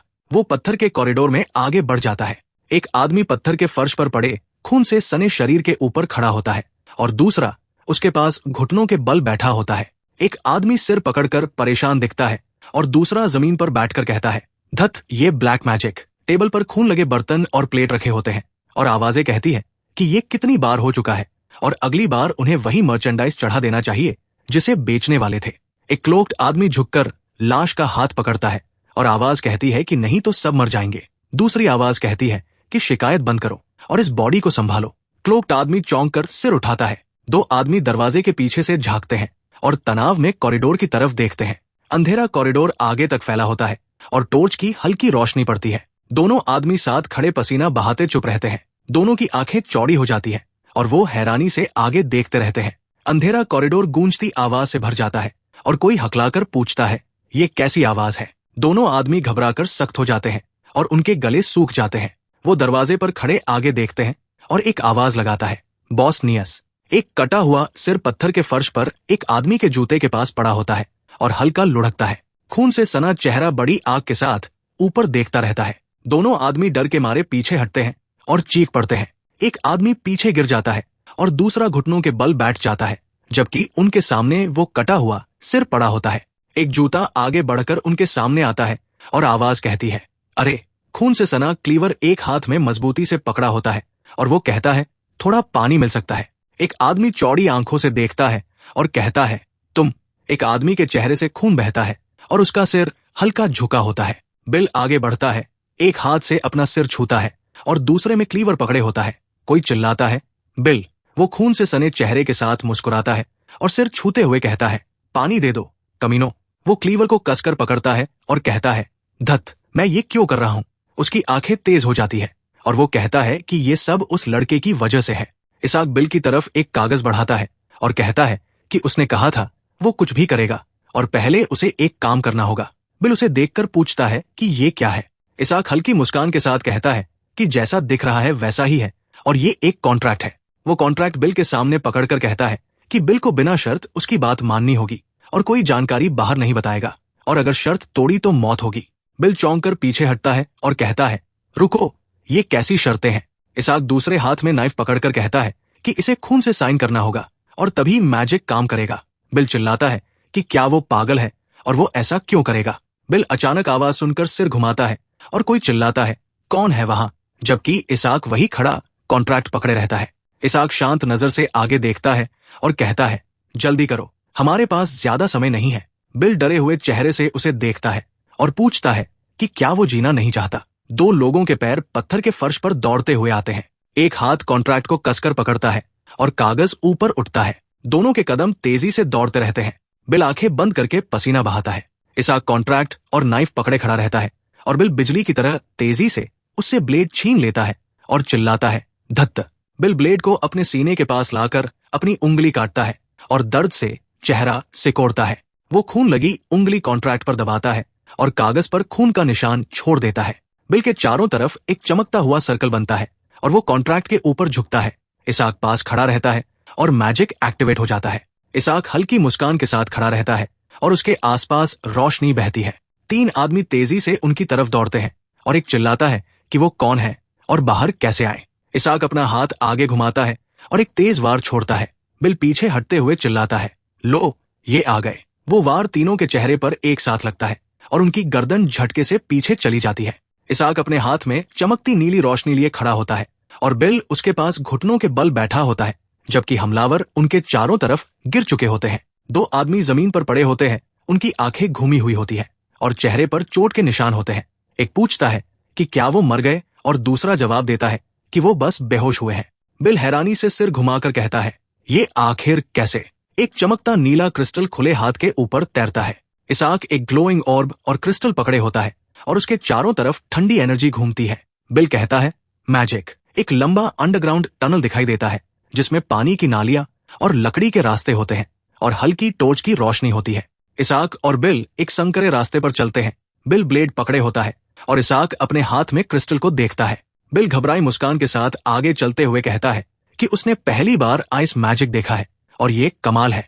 इसाक नीला क्रिस्टल पकड़े कहता है कि ये सही है क्योंकि आइस मैजिक ज्यादा प्रैक्टिकल नहीं है। दूसरी आवाज जवाब देती है कि ऐसा नहीं है। इसाक क्रिस्टल को अपने चेहरे के पास लाकर शांत स्वर में कहता है कि बस ऐसा लगता है। बिल ध्यान से आगे देखते हुए सिर घुमाता है। एक गार्ड पत्थर के पास खड़ा होकर कहता है, बैंडिट्स। बिल कोने के पास खड़ा आगे देखता है, जबकि इसाक पीछे से पूछता है कि आइस बनाने के लिए क्या चाहिए। बिल हैरानी से पूछता है कि अचानक ये सवाल क्यों। बिल थोड़ा झुककर इसाक की तरफ देखता है और इसाक कहता है कि अंदाजा लगाओ। बिल जवाब देता है, रुको, पानी। इसाक अपनी हथेली के ऊपर तैरता हुआ पानी दिखाता है जो हवा में लहराता है और कहता है कि सही, चाहे हवा की नमी हो या जमीन का पानी, वो पहले उसे अपनी पसंद के आकार में ढालता है। इसाक के हाथ के ऊपर पानी का एक घूमता हुआ गोला तेजी से घूमता है और वो कहता है कि फिर कॉम्प्रेस, कॉन्डेंसेशन, एक्सपांशन और इवेपोरेशन, ये 4 स्टेजेस होते हैं। इसाक उस चमकते गोले को पकड़े शांत स्वर में समझाता है, जबकि बिल दीवार के पीछे से घबराकर झांकता है और कहता है कि वो पकड़े जाएंगे, जल्दी करो। गार्ड चौंक कर साइड में मुड़ता है। इसाक अपना हाथ आगे बढ़ाता है और उसके हाथ में पानी इकट्ठा होता है। गार्ड चिल्लाता है, कौन हो तुम लोग। वो ध्यान से हाथ आगे करता है और कहता है, और आखिर में एक घना पानी का गोला बनकर गार्ड की तरफ गिरता है। गार्ड चौड़ी आंखों के साथ सिर पीछे करता है। इसाक हाथ आगे बढ़ाए खड़ा रहता है और अटैक पूरा होता है। फेज शिफ्ट मैजिक एक्टिवेट होता है और गार्ड जोर से टकराकर हवा में उछल जाता है। इसाक अपनी हथेली में छोटा सा घूमता पानी का गोला पकड़े शांत स्वर में कहता है कि इस वजह से ये कॉम्बैट में ज्यादा काम का नहीं है। बिल उसके पास पसीना बहाता खड़ा होता है। इसाक शांत नजर से आगे देखता है और कहता है कि अगर उसके पास ये नहीं होता तो वो इसका इस्तेमाल भी नहीं करता। वो अपने हाथ में नीला क्रिस्टल कसकर पकड़ता है और बताता है कि ये फ्रोस्ट मना स्टोन है जो विंटर स्पाइडर क्वीन के शरीर से मिला है, और भले ही आइस मैजिक पॉपुलर नहीं है, लेकिन इसका एकेडमिक वैल्यू है और ये महंगा बिकता है। इसाक हल्की मुस्कान के साथ कहता है, मुझे उम्मीद से ज्यादा अच्छा मिल गया। बिल बेहोश पड़े गार्ड के पास डैगर पकड़े खड़ा होता है और पूछता है, अगर आइस मैजिक इतना मुश्किल है तो इसे इस्तेमाल क्यों करना। इसाक जवाब देता है, क्योंकि ये अनकॉमन है, बहुत कम लोग इसके बारे में जानते हैं। बेहोश गार्ड जमीन पर पड़ा होता है और इसाक कहता है, इसे ब्लंट फोर्स जैसा समझा जा सकता है और पिघलने के बाद ये पानी बन जाता है, इसलिए कोई सबूत नहीं बचता। इसाक हल्की मुस्कान के साथ शांत नजर से कहता है, इसलिए ये स्टेल्थ के लिए सबसे सही है। बिल के चेहरे पर पसीने की बूंद बहती है और वो उसे घूरता है। पास में कॉरिडोर में 2 आदमी खड़े होते हैं और बिल पूछता है क्या तुम इन्हें खत्म नहीं करोगे? वो आदमी कहते हैं, ये कौन है? इसाक जवाब देता है, इन्हें मार भी दोगे तो इनके जैसे लोग फिर आ जाएंगे। इसाक हाथ आगे बढ़ाकर आगे बढ़ता है और बिल कहता है कि फिर ये फिर से ऐसा करेंगे। इसाक जवाब देता है कि इसलिए वो इन्हें जिंदा छोड़ रहा है। दोनों आदमी अचानक पीछे झटके खाते हैं, जैसे किसी ताकत ने उन्हें मारा हो। इसाक अपनी आंखें सिकोड़कर कहता है, मैं सिर्फ एक ही आदमी को मारूंगा। एक कदम पत्थर के फर्श पर आगे बढ़ता है। बिल तनाव में आगे देखता है और इसाक उसके पास खड़ा होता है। दोनों कॉरिडोर में सामने देखते हैं और अंधेरे से एक आदमी उनकी तरफ आता है। आता हुआ नियस सिर घुमाकर कहता है, तुम लोग। बिल हैरानी से चिल्लाता है, नियस? नियस शांत चेहरे से देखता है और बिल कहता है, यंग मास्टर, ये बैंडेज का लीडर है। ये पागल है जो लोगों को अपने हाथों से चीर देता है। नियस जवाब देता है, ऐसा है क्या? इसाक हल्की मुस्कान के साथ घूमते हुए गोले को पकड़कर कहता है, तो फिर मुझे उसे ढूंढने की मेहनत नहीं करनी पड़ेगी। वो चमकता गोला बड़ा और घना बन जाता है। इसाक एक उंगली उठाता है और उसके ऊपर एक बड़ा तेज आइस क्रिस्टल बनता है। वो बड़ा आइस क्रिस्टल कॉरिडोर में नियस की तरफ उड़ता है। उसका नुकीला सिरा नियस के चेहरे के पास आता है और उसकी आंखें तेज हो जाती है। नियस अपना हाथ घुमाकर उस आइस क्रिस्टल को सीधे हाथ से तोड़ देता है। बिल पसीने में भीगा चौंक कर कहता है, उसने इसे खाली हाथ से रोक दिया? इसाक शांत स्वर में कहता है, तुम काफी ताकतवर हो। क्या तुम नॉर्दर्न ट्राइब से हो? नियस हल्की तकलीफ के साथ अपने हाथ को देखता है और बिल चिल्लाता है, अभी उसकी तारीफ करने का वक्त है क्या? अब क्या करेंगे? वो हमें टुकड़ों में काट देगा। नियस कॉरिडोर में खड़ा उन्हें देखता है और कहता है, अरे तुम लोग। वो हल्की मुस्कान के साथ कहता है, तुम ही वो मर्चेंडाइज होना। मुझे चिंता थी कि मेरे पास नहाने का पानी कम पड़ जाएगा। अब काम आसान हो गया। इसाक उसे शांत नजर से देखता है और नियस आगे कहता है, और एक मेज भी हो, तुम मेरे ब्लैक मैजिक के लिए बढ़िया मटीरियल बनोगे। नियस उनकी तरफ बढ़ता है और बिल घबराकर चिल्लाता है, रुको, मुझे छोड़ दो। वो हाथ आगे बढ़ाता है और उसकी आंखें चमकती है। बिल अपना सिर पकड़कर चिल्लाता है, मैं तो बस एक साधारण इंसान हूं। नियस का हाथ बिल के चेहरे की तरफ बढ़ता है और बिल पसीने में सिहर जाता है। बिल की आंख डर से चौड़ी हो जाती है जब वो हाथ उसके चेहरे के बिल्कुल पास आ जाता है। एक तेज आइस स्पाइक उसके सीने को भेदकर निकल जाता है और वो झुककर खड़ा रह जाता है, जबकि दूर से दो लोग उसे देखते रहते हैं। आइस स्पाइक उसके शरीर में धंसा रहता है और बिल घूरते हुए कहता है, ये आइस जिसे उसने पहले डिफ्लेक्ट किया था। इसाक अपना हाथ आगे बढ़ाए खड़ा रहता है और उसके चारों तरफ ठंड फैल जाती है। नियस के मुंह से खून उछलता है और वो दर्द से चेहरा सिकोड़ लेता है। वो जमीन पर गिर जाता है, जबकि बिल पास में नाइफ पकड़े खड़ा होता है और इसाक आवाज देता है, बिल। बिल नाइफ पकड़े इसाक की तरफ देखता है और इसाक कहता है, अब से इस जगह का लीडर तुम हो। इसाक सीधा बिल की तरफ देखते हुए कहता है, तुम जानते हो क्या करना है ना? बिल नीचे देखते हुए खड़ा रहता है और उसके चेहरे पर पसीना बहता है। उसका हाथ नाइफ के हैंडल को कसकर पकड़ लेता है और ब्लेड चमकता है। बिल कॉरिडोर में गिरे हुए शरीर के पास आगे खड़ा होता है। इसाक वही खड़ा सामने देखता रहता है। वो आंखें बंद करता है और कहता है कि हर कोई कभी न कभी वो काम कर बैठता है जो वो करना नहीं चाहता था। एनेट और इसाक एक कमरे में आमने सामने खड़े होते हैं और आवाज आती है कि जिंदगी में कम से कम एक बार ऐसा सबके साथ होता है। इसाक का खून से सना हाथ उसके बगल में लटकता है और वो कहती है कि शायद वो उसे वापस नहीं ले सकता या मिटा नहीं सकता और ये उसे जिंदगी भर सताएगा। Young master. वो कपड़े से उसके हाथ का खून साफ करती है और आवाज कहती है कि उसके पास सिर्फ दो रास्ते बचते हैं। टूटे हुए टुकड़े जमीन पर बिखरे होते हैं और वो कहती है कि या तो वो उस गिल्ट के बोझ में दबकर घुट जाएगा। एनेट धीरे से उसका हाथ पकड़कर साफ करती है और कहती है, या फिर उनके लिए भी जीने की कोशिश करेगा। इसाक साइड में देखता है और उसके चारों तरफ रोशनी फैलती है। एनेट घुटनों के बल बैठकर उसका हाथ पकड़ती है और इसाक कहता है कि उस समय एनेट, जो क्लारा को खोने के गिल्ट से दब चुकी थी, शायद उसे यही सलाह दे रही थी। इसाक अंधेरे कॉरिडोर में सामने देखता खड़ा होता है और सामने से कोई आवाज देता है, बिल। और वो कहता है, पानी दे दो कमीनो। और कहता है कि उसे एक ही सलाह 2 बार सुनने की जरूरत नहीं है। एक कैरेज का पहिया जमीन पर घूमता है। 2 मेज कैरेज में बैठी होती है। एक सिर झुकाकर आगे झुकी होती है और दूसरी सामने देखती है। एनेट तेज नजर से आगे देखती है। वो अकेली तारों भरे आसमान के नीचे एक बड़े कैसल की तरफ चलती है और इसाक कहता है कि इस बार एनेट अपनी दोस्त को नहीं खोएगी। एक मेड कपड़ा पकड़े मुस्कुराती है और कहती है, सुना तुमने? और जोड़ती है, दक्षिण के नोबल्स बाहर की लड़कियों को ढूंढ रहे हैं। 3 मेज टेबल के पास बैठी होती है। एक पूछती है, क्यों? और दूसरी कहती है, कहते हैं दक्षिण की औरतें सुंदर नहीं होती। और जोड़ती है, इसलिए वो बाहर से सुंदर लड़कियां ढूंढ रहे हैं शादी के लिए। एक मेड दूसरी मेड की तरफ मुड़कर कहती है, वाह, क्या मुझे भी साउथ जाना चाहिए? और पहली कहती है कि उसने इसके बारे में थोड़ा पता किया है। वो लाल होते गालों के साथ मुस्कुराकर कहती है, कहते हैं अगर थोड़े पैसे दे दो तो कोई तुम्हें साउथ ले जा सकता है। एनेट सामने देखते हुए कपड़ा सिल रही होती है और कोई कहता है, हिल्डे, एनेट, क्या तुम हमारे साथ चलोगी? वो गाल पर पसीने की बूंद के साथ आगे देखती है और कहती है, मुझे मना करना होगा, मुझे अपने पिता का ख्याल रखना है। वो डेस्क के सामने इसाक के सामने हाथ जोड़कर खड़ी होती है और कहती है कि उसके बाद उसने हिल्डे और क्लारा को आखिरी बार देखा था और फिर उनका कभी पता नहीं चला। इसाक डेस्क पर हाथ जोड़कर बैठा होता है और कहता है, जैसा बिल ने कहा था वैसा ही है, और पूछता है, क्या तुम उन्हें ढूंढते हुए पकड़ी गई थी? एनेट हल्का सिर झुकाकर खड़ी होती है। वो नीचे देखती है और कहती है, जब मैं सीवर में हिल्डे और क्लारा से दोबारा मिली, उनका दिमाग खराब हो चुका था। इसाक गंभीर चेहरे के साथ बैठा रहता है और बताया जाता है कि अगर वो कुछ दिन और रुकती तो वो भी पागल हो जाती। वो कहता है, समझ में आता है। टेबल पर खून से सना ब्लेड पड़ा होता है और दीवार पर खून के निशान होते हैं। बताया जाता है कि सीवर वो जगह है जहां इंसानों को बेचा या खाया जाता है, और यहां तक कि 70 साल का आदमी भी ये सुनकर सिहर जाए तो उन लड़कियों पर क्या बीती होगी। एनेट डेस्क के सामने खड़ी होकर कहती है, असल में मैं कभी भी भाग सकती थी। वो नीचे देखती है और कहती है, जिस आयरन गेट में मुझे बंद किया गया था वो टूटा हुआ था। यादों में एनेट आयरन गेट को पकड़कर उसके पार देखती है। वो साइड में देखती है और धीमी सिसकियों की आवाज सुनती है। एनेट आयरन गेट के सामने खड़ी होती है और दूसरी मेड अंदर सिर झुकाए बैठी होती है। एनेट का चेहरा सख्त हो जाता है और वो कहती है, अगर मैं कुछ दिन और रुकती। वो दरवाजे को कसकर पकड़ती है और कहती है, मैं, क्लारा को छोड़कर। इसाक चुपचाप नीचे देखते हुए आंखें सिकोड़ लेता है। एनेट हाथ जोड़कर सामने देखती है और कहती है, मैं भी अपने हाथों से अपनी दोस्त को मार देती। वो डेस्क की तरफ झुकती है और इसाक कहता है, ये सब याद करना मुश्किल होगा, और उसका धन्यवाद करता है। वो जवाब देती है, हाँ। वो ठोड़ी पर हाथ रखकर सोचती है और कहती है, एक बात मुझे परेशान कर रही है। वो पूछता है, क्या? 2 मेड साथ बैठी होती है और एक मेड उनकी तरफ देखकर कहती है, जब बैंडिट्स हमें मैंशन वापस भेज रहे थे, मैं और क्लारा खुश थे, लेकिन हिल्डे अलग थी।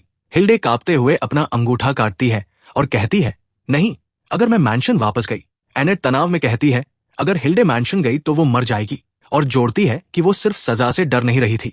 इसाक थोड़ी पर हाथ रखकर कहता है कि उसे अभी इतना समझ आ गया है और वो इसकी जांच करेगा। एनेट शालीनता से डेस्क के सामने खड़ी होती है और कहती है, रोजा ने कुछ कहा था। वो आंखें बंद करके हल्की मुस्कान देती है और कहती है, उसे लगता है कि बैंडिट्स ने हमें अचानक छोड़ दिया क्योंकि आप थे, यंग मास्टर। इसाक हाथ बांधकर बैठा रहता है और वो कहती है, बेवकूफी है ना? जबकि इसाक सोचता है कि वो काफी समझदार मेड है। एनेट हल्का शर्मा कर कहती है, लेकिन ये बात थोड़ी सही भी लगती है, क्योंकि हमारे जैसी मेज पर ध्यान देने वाला सिर्फ आप ही है, यंग मास्टर। इसाक हाथ बांधकर बैठा साइड में देखता है। उसकी नीली आंखें हल्की चौड़ी हो जाती है और उसकी नजर तेज हो जाती है। वो सिर घुमाकर एनेट की तरफ देखता है और उसे आवाज देता है। इसाक डेस्क पर बैठा हल्की मुस्कान के साथ कहता है, धन्यवाद, मैं इसकी कद्र करता हूँ। वो अपना हाथ डेस्क पर रखकर कहता है, और रहने दो, इस पर बाद में बात करेंगे। एनेट उलझन भरे चेहरे के साथ कहती है, जी, मैं अब चलती हूँ। दरवाजा हल्का सा खुला होता है। इसाक अचानक अपना हाथ डेस्क के ऊपर से आगे बढ़ाता है। वो हल्का सिर टेढ़ा करके मुस्कुराता है। एनेट खड़ी रहती है और उसकी पीठ से नीली रोशनी चमकती है। वो कहता है कि उसे एक अनोखा टैलेंट मिला है और शायद उसे मैजिक सिखाना सही रहेगा। चमकते आसमान के नीचे कैसल दिखाई देता है। 2 मेज आमने सामने खड़ी होती है और एक पूछती है, क्या तुमने उन मेज के बारे में सुना जो वापस आई है? मेज आपस में बात करती है। एक ब्रूम पकड़े कहती है कि उन्हें पहले निकालने वाले थे, लेकिन यंग मास्टर इसाक ने उन्हें वापस रख लिया। वो जोड़ती है कि उसने हेड बटलर से जोरदार बहस भी की थी। तभी एक सर्वेंट डिब्बे उठाकर वहां से गुजरता है। एक मेड टोकरी पकड़कर मुस्कुराती है और कहती है कि वो कुछ मेज के लिए इतना क्यों करेगा। वो जोड़ती है कि कहीं उसका उनसे कुछ चल तो नहीं रहा। आखिर वो उस उम्र में है जहां उसे लड़कियों में दिलचस्पी होने लगती है। बिल खुले दरवाजे की तरफ डिब्बे उठाकर चलता है। वो लकड़ी के डिब्बे पर हाथ रखकर उसे नीचे रखता है। वो झुककर कई डिब्बों को फर्श पर रखता है। एक छोटा दाढ़ी वाला आदमी 2 लोगों के साथ खड़ा होकर कहता है, आप आ गए बॉस। 2 हाथ उठते हैं और उनकी उंगलियों के बीच छोटे छोटे गोले बनते हैं। बिल चिढ़कर मुड़ता है और कहता है, क्या मैंने नहीं कहा था मुझे बॉस मत कहो? और बताया जाता है कि वो बिल नियस है, इस क्रिमिनल ग्रुप का नया बॉस। यादों में वो एक अंधेरे पत्थर के कॉरिडोर में इसाक के सामने खड़ा होता है और कहता है कि ये सीवर हमेशा वैगाबॉन्ड से भरा रहता है। अगर वो एक ग्रुप खत्म भी कर दे तो जल्द ही दूसरा आ जाएगा। इसाक बिल के सामने हाथ उठाता है और वो आवाज सुनता है, ऐसा करने से बेहतर नहीं होगा कि उन्हें अपने नियंत्रण में रखकर मैनेज किया जाए। और बिल सोचता है कि उसने शुरू से ही ये सब प्लान किया था। इसलिए उसने उसे ऐसा कॉन्ट्रैक्ट साइन करवाया।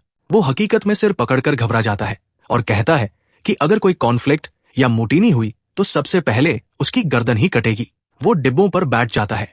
बिल बॉक्स पर बैठकर उन लोगों की तरफ देखता है और पूछता है कि क्या नियस ने उन्हें मैंशन में लगाया था। उनमें से एक कहता है कि हाँ, पिछले बॉस ने उन्हें मैंशन पर नजर रखने को कहा था। बिल आगे झुककर मुस्कुराता है और कहता है कि नियस ने नोबल हाउसेज में लोगों को लगा रखा था। लगता है वो सिर्फ पागल नहीं था। एक आदमी सिर घुमाकर कहता है, और बॉस हमेशा ट्रिब्यूट तैयार करता था। बिल उलझन में ऊपर देखता है और पूछता है, ट्रिब्यूट? कैसा ट्रिब्यूट? वो आदमी सामने खड़ा होकर कहता है कि ये उस ट्रिब्यूट की बात है जो हर साल नाइट्स को दिया जाता है। बिल गंभीर चेहरे के साथ आगे देखता है और वो आदमी कहता है कि वो लोग यहाँ इसलिए टिके रहे क्योंकि नाइट्स उनका साथ देते थे। कुछ दिन बाद का दृश्य आता है। इसाक कमरे में खड़ा होता है। वो हाथ घुमाता है और उसके हाथ में आग जलती है। वो आगे बढ़ाता है और एक बड़ा फायरबॉल आगे जाता है। वो तेज नीली आंखों से देखता है और कहता है कि ये आग सिर्फ डीकॉय है और असली हमला इसके पीछे है। एक बड़ा फायरबॉल आगे बढ़ता है और उसके पीछे एक तेज आइस क्रिस्टल आता है। फायरबॉल दीवार के पास पहुंचता है। वो अपनी मुट्ठी कस लेता है। आइस क्रिस्टल तेजी से आगे निकलकर आग को पार कर जाता है। दीवार पर बर्फ का तेज निशान बनता है और वो एक कदम आगे बढ़ाता है। इसाक ठंडी धुंध के बीच से आगे देखता है और कहता है कि नियस को मारने के बाद उसके मना सर्किट्स 4 से बढ़कर 5 हो गए हैं। वो गंभीर चेहरे के साथ कहता है कि उसे अलग अलग तरह के मैजिक को एक साथ इस्तेमाल करने की प्रैक्टिस करनी होगी, क्योंकि नियस के साथ वो बस किस्मत से जीत गया था। उसे एक याद आती है जिसमें बिल टनल में नाइफ पकड़े खड़ा होता है और नियस पीछे खड़ा होता है। बताया जाता है कि इलाके की जानकारी और कमजोर दुश्मनों की वजह से उसने लापरवाही की और अपनी जान गंवा दी। उसकी नीली आंखें सिकुड़ जाती है और वो चुपचाप आगे देखता है। वो अपनी मुट्ठी कसता है और कहता है कि नहीं, उसने खुद उसे हराया। इसाक बिस्तर पर सीधा लेटा होता है और याद करता है कि मरने से पहले जोनस ने उसे बहुत कुछ बताया था, जिसमें हाउस गोइद के दुश्मनों की जानकारी भी थी। वो बिस्तर पर फैला हुआ ऊपर देखता है और कहता है कि वो सब मेजर से लड़ने के लिए तैयार किए गए थे। वो आंखें बंद करके शांत स्वर में कहता है कि नियस की तरह फिर से कोई आसान मौका नहीं मिलेगा। सितारों भरा आसमान ऊपर फैला होता है और वो कहता है कि उसे गोइद की रक्षा के लिए और मजबूत बनना होगा। इसाक अचानक चौंक कर बिस्तर पर उठता है जब कोई आवाज देता है, यंग मास्टर। वो उठकर 2 सर्वेंट्स की तरफ मुड़ता है और पूछता है, क्या हुआ? हंस कहता है, सुबह हो गई है, जल्दी उठिए। नैनी उसकी तरफ देखते हुए कहती है, हंस, यंग मास्टर के कपड़े। इसाक बिस्तर के किनारे बैठा नैनी की तरफ देखता है। वो टोकरी लेकर घुटनों के बल बैठी होती है और इसाक पूछता है, अचानक ये सब क्यों कर रही हो? वो जवाब देती है, क्यों मतलब? नैनी मुस्कुराते हुए कपड़ा उठाती है और कहती है, मास्टर वापस आ गए हैं। इसाक हैरान होकर बैठा रह जाता है और उसके चेहरे पर कपड़ा लगाया जाता है। उसकी शर्ट को ठीक करके सही से पहनाया जाता है। एक क्लोक्ड आदमी घोड़े पर सवार होकर पुल पार करते हुए बड़े कैसल की तरफ बढ़ता है और हवा उसके आसपास घूमती है। काउंट गोइद पीछे से दिखता है और उसकी पीठ पर तलवार बंधी होती है। इसाक कहता है, फादर आ गए?